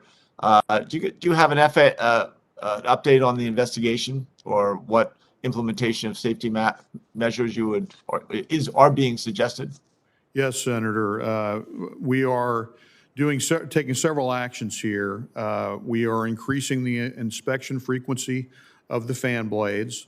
And we've also recently approved a new inspection technology which is more effective in detecting internal cracks in these titanium blades. So that ultrasonic fan blade inspection process will now be the primary process. It's much more effective. We will still use it in combination with what had been used before, the thermal acoustic imaging, which had been used before. Our chief scientist for propulsion and the U.S. Air Force Research Lab collaborated on this, and so we think that'll be very beneficial. In conjunction with that, we should not have debris falling off of an airplane. That's not acceptable. So we are, in our certification, we've actually aligned our engine and airframe certification within the same division to make sure that we're more tightly coordinated. And we are requiring the airplane manufacturers to strengthen the cowling and inlet design. And that work will have to be done before those airplanes can take to the skies again. Right. Mr. Dixon, you've got one of the toughest jobs in the country right now, and I appreciate you taking some time out to share the facts of these issues and what's being done with all of us. I yield back to the chair. Thank you. We have Senator Sinema, then Senator Scott, and then Senator Rosen, and I see Senator Peters. So we're all filing in here. Thank you, Madam Chair, and thank you, Administrator Dixon, for your testimony today. Today, this committee is examining the implementation of the Aircraft Certification Safety and Accountability Act and the current state of aviation safety. I was proud to support this bipartisan legislation to address significant concerns with our aircraft certification system. Arizonans rely on a safe aviation system for business and leisure travel to bring tourists from all over the world to Arizona, to ship Arizona products to customers, and even to take scenic flights above our stunning landscape. And as the chair of the Aviation Subcommittee, a safe, secure, and healthy aviation system is critical to my work. Over the past years, our subcommittee has held hearings on the tragic Boeing accidents, the state of aviation during the COVID-19 pandemic, and the crucial need to improve our nation's airport infrastructure for the 21st century, while developing bipartisan legislation to continue to improve safety. I appreciate the work the FAA has done to help improve safety, but more needs to be done. And I encourage you to keep working quickly to fully implement the certification statute. Now, Administrator Dixon, as you probably know, general aviation is an important part of Arizona's aviation system. Arizona is home to 4 of the 10 busiest general aviation airports in the country, and thousands of Arizonans participate in general aviation flights. Tragically, on October 1st, there was a mid-air collision between a small airplane and a helicopter near the Chandler Municipal Airport that resulted in 2 fatalities. The NTSB is investigating the collision. As we consider the safety of our entire aviation system, what steps is the FAA taking to continue to improve general aviation safety in Arizona and across the country? Well, thank you for your question, Senator Sinema. You know, general aviation is absolutely critical. It's we have the largest general aviation segment of any airspace in the world.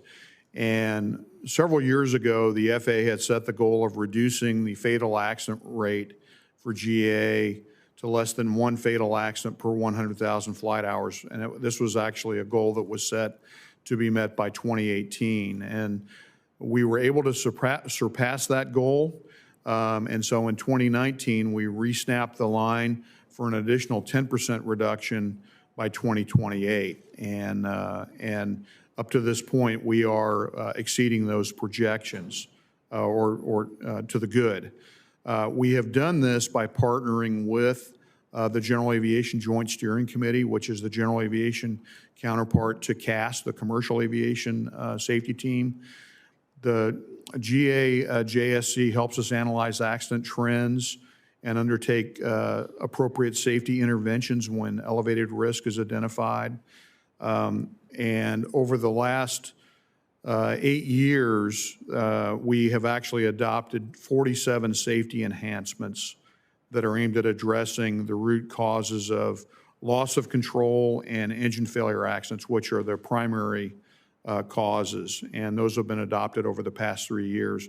We're also working on enhancements to the airman certification system and working with aviation stakeholder groups to improve testing and training standards as well. And finally, on the subject of mid-air collisions, certainly there are beneficial technologies such as TCAS that can be implemented within GA as well. Well, thank you, Administrator. In August, the Senate passed the Bipartisan Infrastructure Investment and Jobs Act, and our legislation invests $25 billion over 5 years for our nation's aviation system, with $20 billion for airports and $5 billion for improving air traffic control facilities. So this airport funding will modernize runways, aprons, taxiways, and safety areas at every airport in the United States.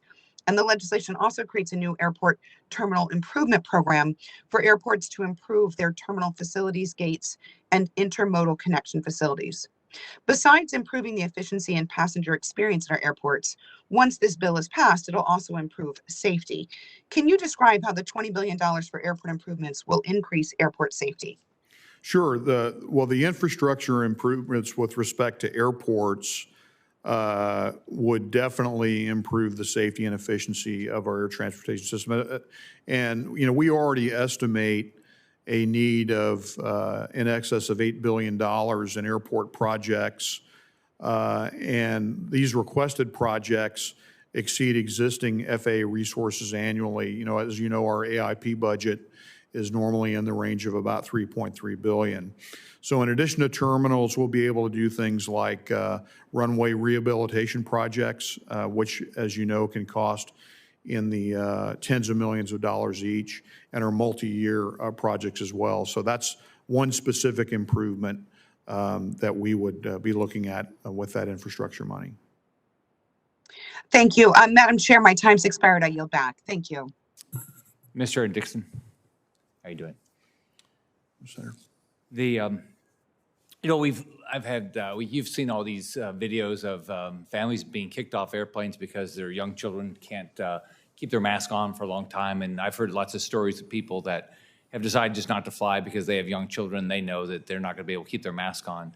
So can you talk about, you know, why the FAA supports a policy that basically forces these airlines to kick these young families off planes because a young child just can't do it? I mean, I don't know if you have young children or grandchildren, but, you know, they're not great at keeping their masks on. Well, Senator, you know, I can't speak to public health in particular, but obviously we all want to get through the effects of the COVID pandemic, and we certainly support what the public health authorities have put in place in terms of a combination of mitigations. But that's not an FAA requirement. Really, the important thing to me is aviation safety and making sure that passengers on commercial aircraft follow crew members' instructions.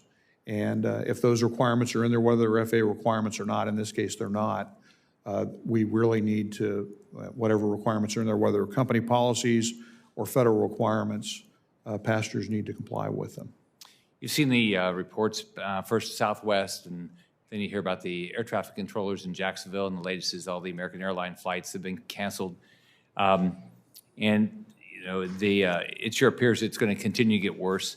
And then you watch, you know, people that are just completely concerned about this unconstitutional vaccine mandate by the president that's going to impact jobs in this country. And you got the Federal Reserve reports that these vaccine mandates are causing a low labor supply and issues with hiring and retention. So tell me what do you think is causing these pilot shortages? What's causing these cancellations of all these flights, which are impacting people's jobs all across the country? Well, Senator, I've spoken with the air carriers and with several of the pilot union leaders, as well as our own leaders within the agency. And at this point in time, I'm not seeing any staffing impact from the vaccine mandate itself. The event that we had a few weeks ago with Southwest down in Florida was due to a combination of factors. The difficulties that we're seeing with some airlines' operations right now, frankly, is, in my estimation, is due more to changes in consumer behavior. You know, all of the algorithms that they use to plan their schedules were disrupted in March of 2020. And leisure demand, I think, as you well know, Florida has been a lot of demand for leisure travel into Florida, and that very close-in demand signal is different from what the airlines had seen before. And so they probably don't have as much buffer in their schedules as they had previously or as they would like. I know that one of the airlines talked about they had a couple thousand flight attendants who were in the process of being recalled from furlough. And so these kinds of things are just taking some time to catch up on the system, and it is creating more operational exposure when there are disruptive events such as convective weather in the system. So do you think that the vaccine mandate by the president is going to cause any staffing shortages at all, where you think it's going to have any impact on anybody, which is going to impact the safety of travel in the United States? Senator, my absolute focus, what I can guarantee you, is that we will have a safe aviation system in the U.S. And we are focused on... Excuse me just a second, does that mean you'll have to shut down flights because you won't have enough air traffic controllers? They'll still be safe, but you just won't have the flights. We have robust contingency plans in place, as we have always, and we have ways that we can make adjustments as we need to. But at this point in time, I'm not seeing any impact on safety, and we will work to make sure that the airspace is open and available for the traveling public. How many jobs in the aerospace industry or in any agencies you deal with, like air traffic controllers, are going to be lost because of the vaccine mandate? Do you have any idea? I couldn't speculate. Okay. All right. Thank you very much. I'm going to turn it over now to Senator Rosen. Thank you. Well, thank you, Senator Scott. Appreciate that. And thank you, Administrator Dixon, for being here today. I want to talk a little bit about international information sharing and how we use that to enhance pilot training, because I'd like to follow up on an issue I raised 2 years ago when this committee was investigating the problems that led to the 737 MAX 8 accidents. As you may know, in 2017, the Brazilian National Civil Aviation Agency came to the U.S. to test the Boeing 737 MAX 8, and they determined that the changes made to the aircraft from the previous models were substantial enough to warrant request to Boeing for more information about the plane systems.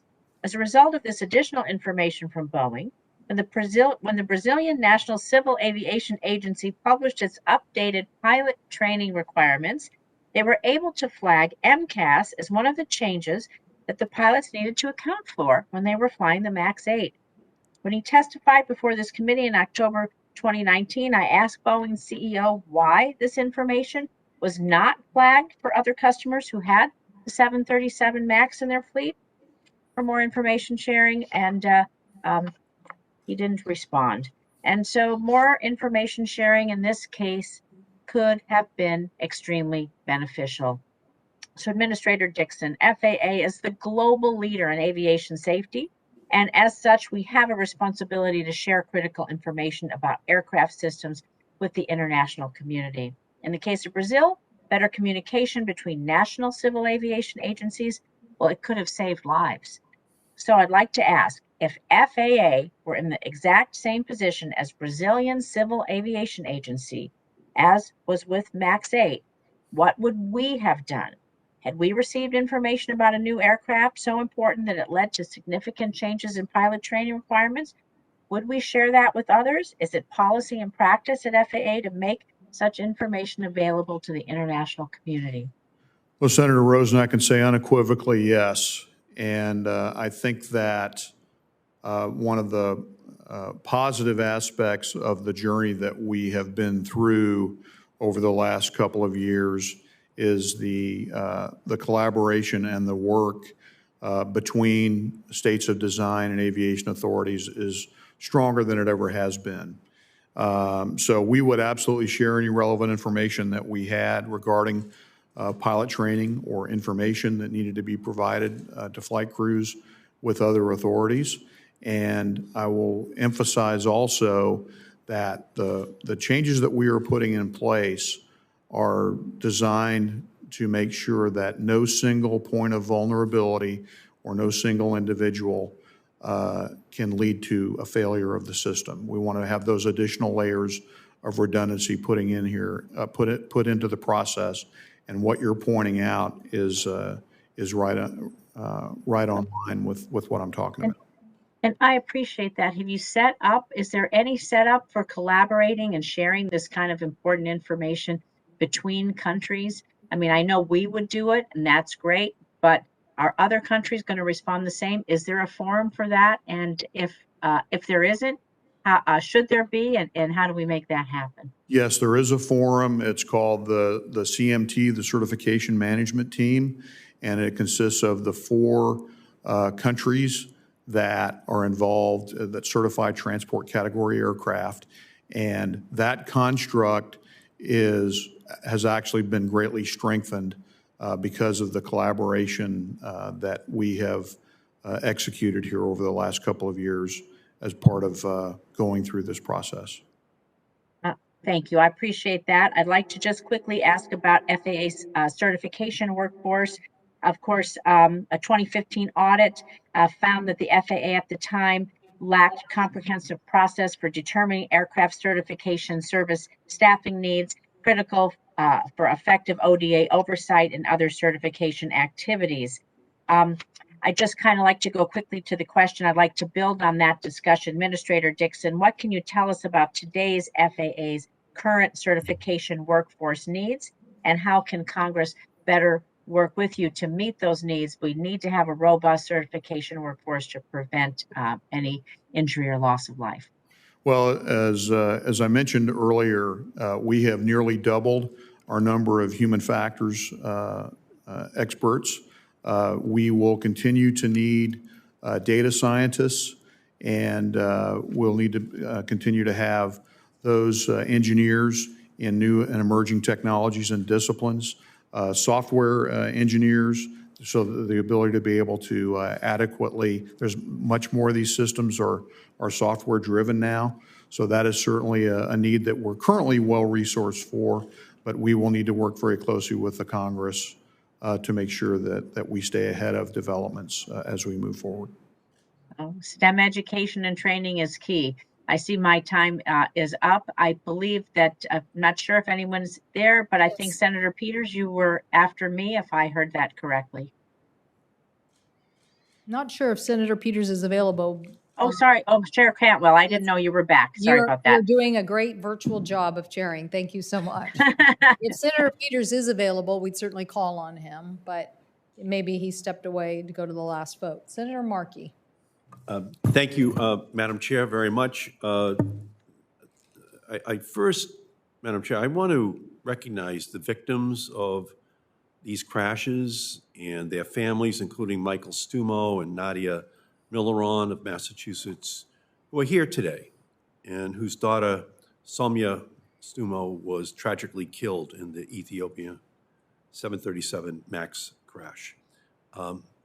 These families are here for justice, not just for themselves, but for every other family that was involved, and protections for any other family that ever gets on a plane in our country. And we thank you for being here. We thank you for standing vigil for all of those families. And again, we are so sorry for your tragic loss, and we're going to work hard to make sure that your message is heard at the FAA and here in Congress. Thank you. After more than 2 years of investigations, it is clear that Boeing abused the authority delegated to it by the FAA to certify its own aircraft. Boeing not only cut countless corners to maximize profit at the expense of safety, it also intentionally misled the FAA in order to avoid more rigorous scrutiny of new technologies installed on the 737 MAX, including the flight control system that caused both tragic nosedives in Indonesia and in Ethiopia. This committee's passage of the Aircraft Safety and Certification Reform Act was a necessary first step towards making sure that this can never happen again. But as today's hearing makes clear, this new law is not fully implemented, and the danger of self-certifying aircraft remains even today, which is unbelievable. It's also clear that Boeing has not truly learned its lesson after giving its former CEO, who oversaw production of the MAX, a $60 million golden parachute. Boeing offered its new CEO a $7 million bonus for rushing the MAX back into service. These decisions do not reveal a company that has learned to prioritize safety and accountability over profit. And that's why I stand with the families of the victims of these crashes who recently sent a letter calling for the FAA to suspend Boeing's delegated authority to certify aircraft until trust is fully restored. And we thank you for your letter. And I know, Madam Chair, you've included it in the record, and I think it's just so important that this become part of our history about It will be part of the record. that Congress relies upon. Administrator Dixon, will you suspend Boeing's delegated authority until Congress aircraft certification bill is fully implemented and Boeing has conclusively proven that it has changed its ways? Senator Markey, thanks for the question. We have reset the relationship with Boeing in no uncertain terms. And we have limited delegation of various items. As I said a moment ago, the airworthiness certificates, we are retaining full control over that. One of the improvements that has been put in place is Boeing's safety management system. That is revealing issues much earlier than they were previously, and we are seeing results, and it is making our oversight more effective and more systematic. We conduct regular performance reviews with them, and we will continue to drive those improvements. Yeah, I will just say this honestly, limiting delegation is just not enough. We cannot trust Boeing until the systems that enabled and caused these tragedies are fully fixed. And I urge you to take back the FAA's full certification authority. Just take it all back. It should be in your hands, and that's just the bottom line on this, Mr. Administrator. I also want to strongly urge you to finish implementing 2 overdue congressional mandates from the FAA Reauthorization Act of 2018. First, while I'm glad the FAA has finally published its proposed rule to increase the required amount of flight attendant rest hours, you must finalize this proceeding without further delay. And second, the FAA needs to rapidly advance a requirement to install secondary cockpit barriers on new airplanes, which will protect our crews and passengers from anyone who may rush the flight deck. It is simply time to get these essential rules done, Administrator Dixon. Will you complete them in the near future? We are fully committed to completing them, and I share your frustration, Senator, at how long these processes take. Have you prioritized those 2 rules? Yes, we have. So what is your time frame for finishing those rules? We are, as you said, we are moving forward with we have the NPRM out on the flight attendant rest period. We are in the process of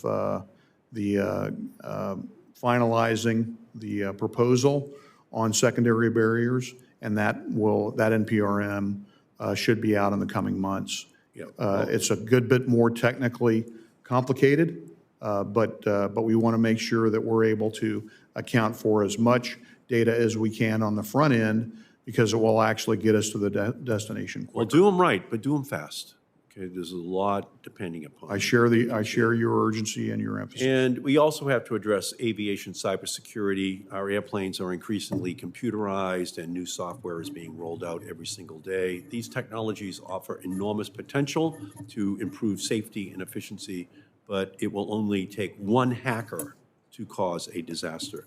And that's why I will soon reintroduce my cybersecurity standards for aircraft to improve Resilience Act, or the Cyber Air Act. And this bill will require the disclosure of information relating to cyber attacks on our aviation system, as well as build strong cybersecurity standards directly into our air carrier and aircraft certification processes.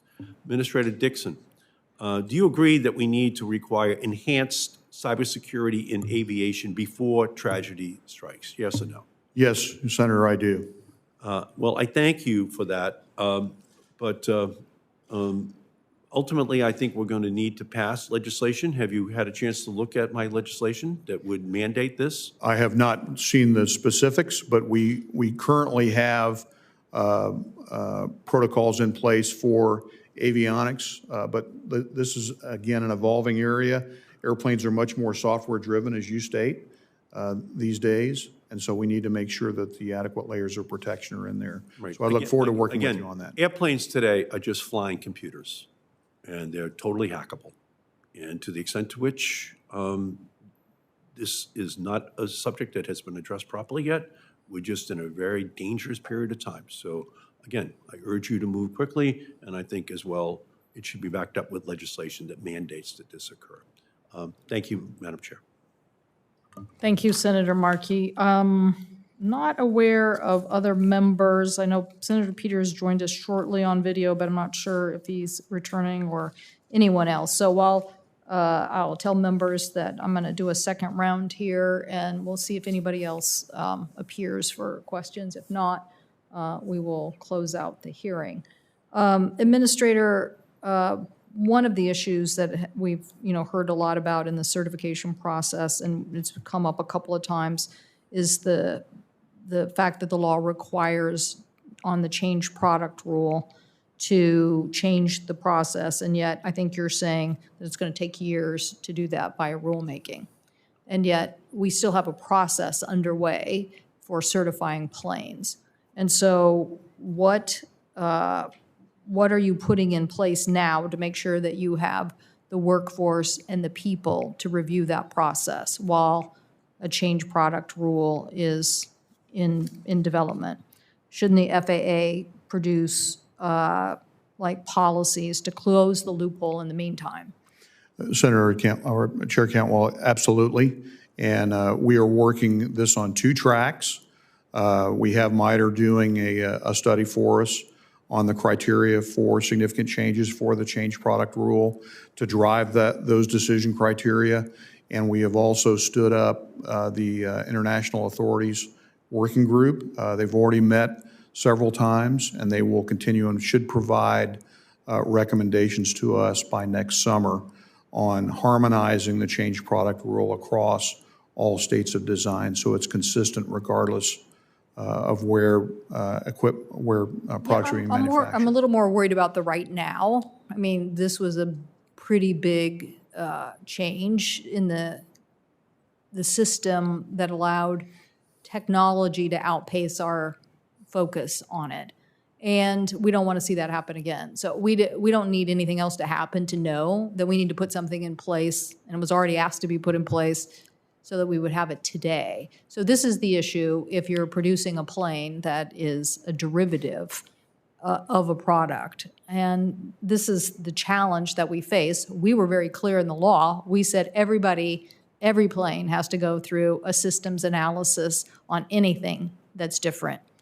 So Chair Cantwell, that is actually happening now. So any critical design component requires validation, anything that touches human factors, and the additional human factors folks that we've got in the agency are laser focused on that issue. We're also involving them throughout the process, not just to design approval, but also for continued operational safety once the airplane is actually out there flying. So that data is actually coming back and informing the certification process where it wasn't to such a degree before. Well, back to Mr. Wan, because I do, I think he is trying to get the information in his May 13th letter where he basically said that there was not enough information on the 777-9 on their core, a common core system, their communication system. When you look at this quote from the letter, it is, quote, an integrated modular avionics architecture that provides a set of shared computing, networking, input-output resources to support the computing and system interface needs for multiple airplanes. So it sounds very similar to us saying we want to understand what the software does, similar to the MCAS system. And so my question is, here's somebody who is doing what we asked, and just, for the context, there are more than, I think, 1,600, thousands of SPIA members. See, these are our professional engineers. In the Northwest, there are friends, there are neighbors. These are people that are working and putting their name behind their product. Or let's say they would like to put their name behind their product, but they need this backup of the FAA. And here we have someone on the ground who's saying, yes, I'm going to make sure that we slow down and look at this. But when we look at the fact that the Boeing Oversight Office, the Aviation FAA office overlooking the Boeing manufacturing, has basically been at a static engineering level for decades. How do you expect that we're going to be able to do this oversight and be able to really understand and keep pace with this technology? Well, Chair Cantwell, it's again, we have increased engineering resources within the BASU. But we're also integrating the Certificate Management Office at Boeing, which oversees the production side of the house, and all the operators that operate Boeing aircraft. We are integrating them so that we can leverage all their expertise in these processes and make sure that the BASU is able to be more effective in its process. In this particular letter, part of what we're dealing with is the issue of what our expectations are for submissions. And that is something that was a very early part of my conversations with Boeing leadership. You've got to give us the full picture. You can't give us a portion of it and then say, well, you'll get everything else next week. So this is just really re-snapping that line to make sure that, that the applicant that we are overseeing is giving us a complete system picture when they ask for us to move to the next milestone in an approval process. And to Senator Markey's point, I know that there was an EASA repeal of an ODA authority. At what point would you take that step?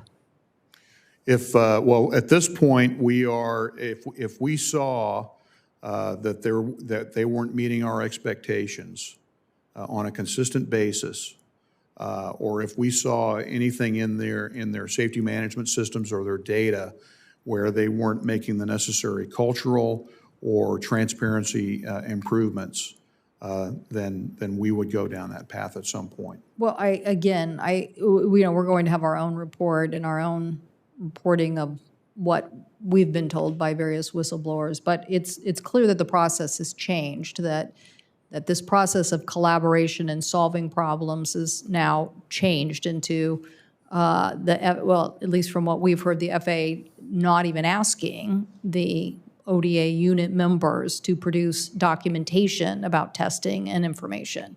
That literally, they just, does it comply, yes or no? So we have to build this workforce. We have to believe in them. They are our early warning system when something is wrong, and you have to back them up. So again, I'm asking you because I don't see the workforce improvement at the Seattle office that you're describing. I think we're at a total of 52 people, 32 of which are engineers. So I don't think that that's changed much over the years. So how have you since these accidents improved the Seattle Oversight Office? Well, again, I will get you the current numbers, but we have increased our resources, and we are, I know, because I've sat down with them personally, our people feel empowered and backed up as they never have been before. And that's helping them to be more effective. Which I think was part of what you were really focusing on in the legislation, the appointment of the unit member advisors is creating a direct communication path to make sure that there's no interference with that line of communication between Not a direct manufacturer and Boeing. communication path. That simply makes it sound like it's about communication. It is an authority oversight on whether this is going to move forward or not. But the awareness in terms of what the issues are and not allowing the employer to interfere with issues that are brought forward directly to the agency, that is going to help us be much more informed and our oversight much more effective. Well, I look forward to seeing this list of people that you say that you've enhanced the office with. What do you think the skill level is to do certification oversight? I mean, what's the skill level and background of the person who heads this up for you at the FAA? Well, certainly, aeronautical engineers. We need software engineers, and I think that there's a growing need in that area. That was something that that I think with newer platforms, where we're seeing how the systems are interfacing with each other, that it's more and more a part of the architecture of newer model aircraft. And so that's an area that we'll be focused on. Of course, you're always going to have engineers, mechanical engineers and others in other aerospace disciplines, but it is transforming to more of how do all of these automated systems on newer aircraft interface with each other. And I think as we go into the coming years, we'll need to build our workforce on things like artificial intelligence as well. Well, you and I might agree on that point about software, because I don't think there's enough attention that's been paid to this, either at the skill level of understanding this, particularly from an oversight and certification perspective, but certainly also at the company. And then when it comes to this issue of overload in the cockpit on various alerts and understanding, particularly, look, I think we saw this, I think you saw even in your own private background that you had pilots complain about the automation system and the fact that there was so much happening in these automated systems. So the question is, what do you need to do to make sure that we get this automation right? And I think, to me, there seems to be this task that we also outlined in the bill. You know, when you're now doing an oversight of a new software system that's going to be so critical, I would think the FAA would produce a document that says, these are the things that we expect to understand, and that you would get that integrated team that we asked for right now on software, stood up and pounding on the kind of questions that you would want answered from that system. So they're not simply relying on, the information presented. Again, this is a huge transformation that's continuing in aviation, but it's not only in aviation, it's happening in vehicles. This committee is struggling with the same oversight as it relates to unmanned, to cars and other issues. So it's getting your team and getting people to do that oversight now on the technical skill side and getting the right level of workforce. I just don't see that urgency in the FAA's action. So I would ask you to do that and to make that a number one priority as you move forward. And Chair Cantwell, it is an extremely high priority, and I will get you that additional insight, that additional Well, data. it's essential to fulfilling the law. Okay, so I have a larger, broader question, which is just about the process. And this is, again, a perfect example of it, this 777 issue. So when you're submitting design data to the FAA for a finding of compliance, shouldn't the applicant certify in writing to the FAA that the submitted data complies with all the available and applicable airworthiness standards? Yes. That's correct. Okay, and if the design does not comply with the applicable airworthy standards, the design should be brought into compliance before the FAA certifies the aircraft? Yes, that's correct. Okay. Well, I don't know that that happens. I'm not sure that that's what's happening.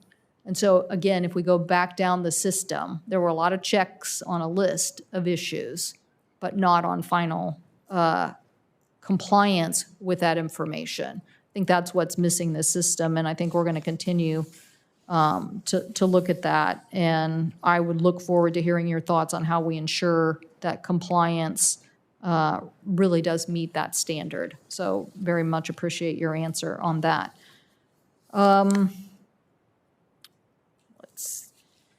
Thought we had one more question that we wanted to go over. My colleague, there are two issues on the workforce side.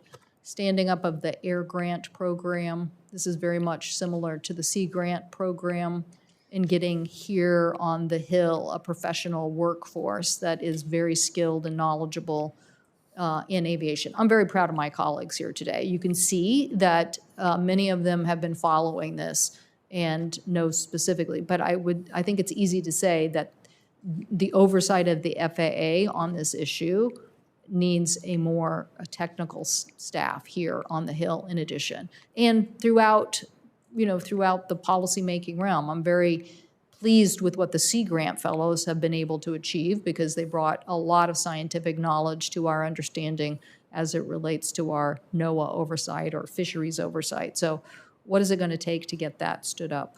Well, look forward to working with you on it. It is, I think it's a great idea and something that would, I think, improve the collaboration and the communication with the committee and make sure that we're more effective in our implementation and frankly, lay a solid foundation for the future, as you said.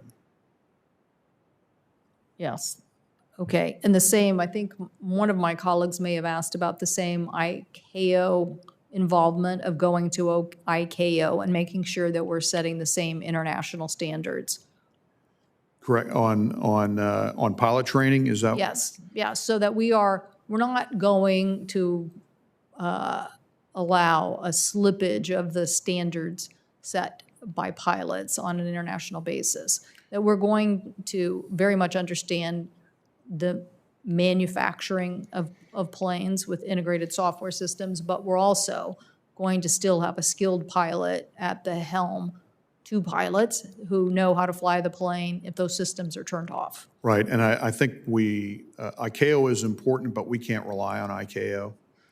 We've got to help authorities around the world to implement the requirements that we're talking about here, because that's going to really raise the bar in terms of not only pilot training, but also maintenance programs. Anyone operating, in this case, a U.S. product, but any airplane in commercial operation anywhere in the world, we want to work with those authorities. So things like I talked about before, upset prevention recovery training, flight path management. As we implement those beneficial changes in the United States, we want to work through ICAO to get the standard set, but then we also have to go to the individual aviation authorities to make sure that they're implemented consistently around the world. We want the United States to be a leader Yes. on what is required for both the manufacturers and for the skill set that it takes for flying the planes. Yes. And so we want the FAA to set that standard here, and we want you to be a loud advocate for it on an international basis. Could as not well. agree more. Thank you. According to my information, the DOT OIG report of February of this year said there's only been one engineer added to the Seattle office since the MAX tragedies. So I think there's some resolution here of what's really the fact and information, so I'll look forward to getting that information from you. So, so that we can, I just firmly believe that having the right staffing and having your integrated team set up to advise you right now, not waiting a further moment, and clarifying this change product rule process will be critical. Okay, but very much appreciate Mr. Wan doing his job in standing up. So I think that makes the hearing for us today. The record will remain open until December 1st, 2021. Any senators that would like to submit questions for the record and for the witnesses should do so by November 17th of this year. And we ask responses be returned no later than December 1st. So that concludes our hearing. Again, thank you, Administrator, for being here today. Thank you, ma'am. We're adjourned.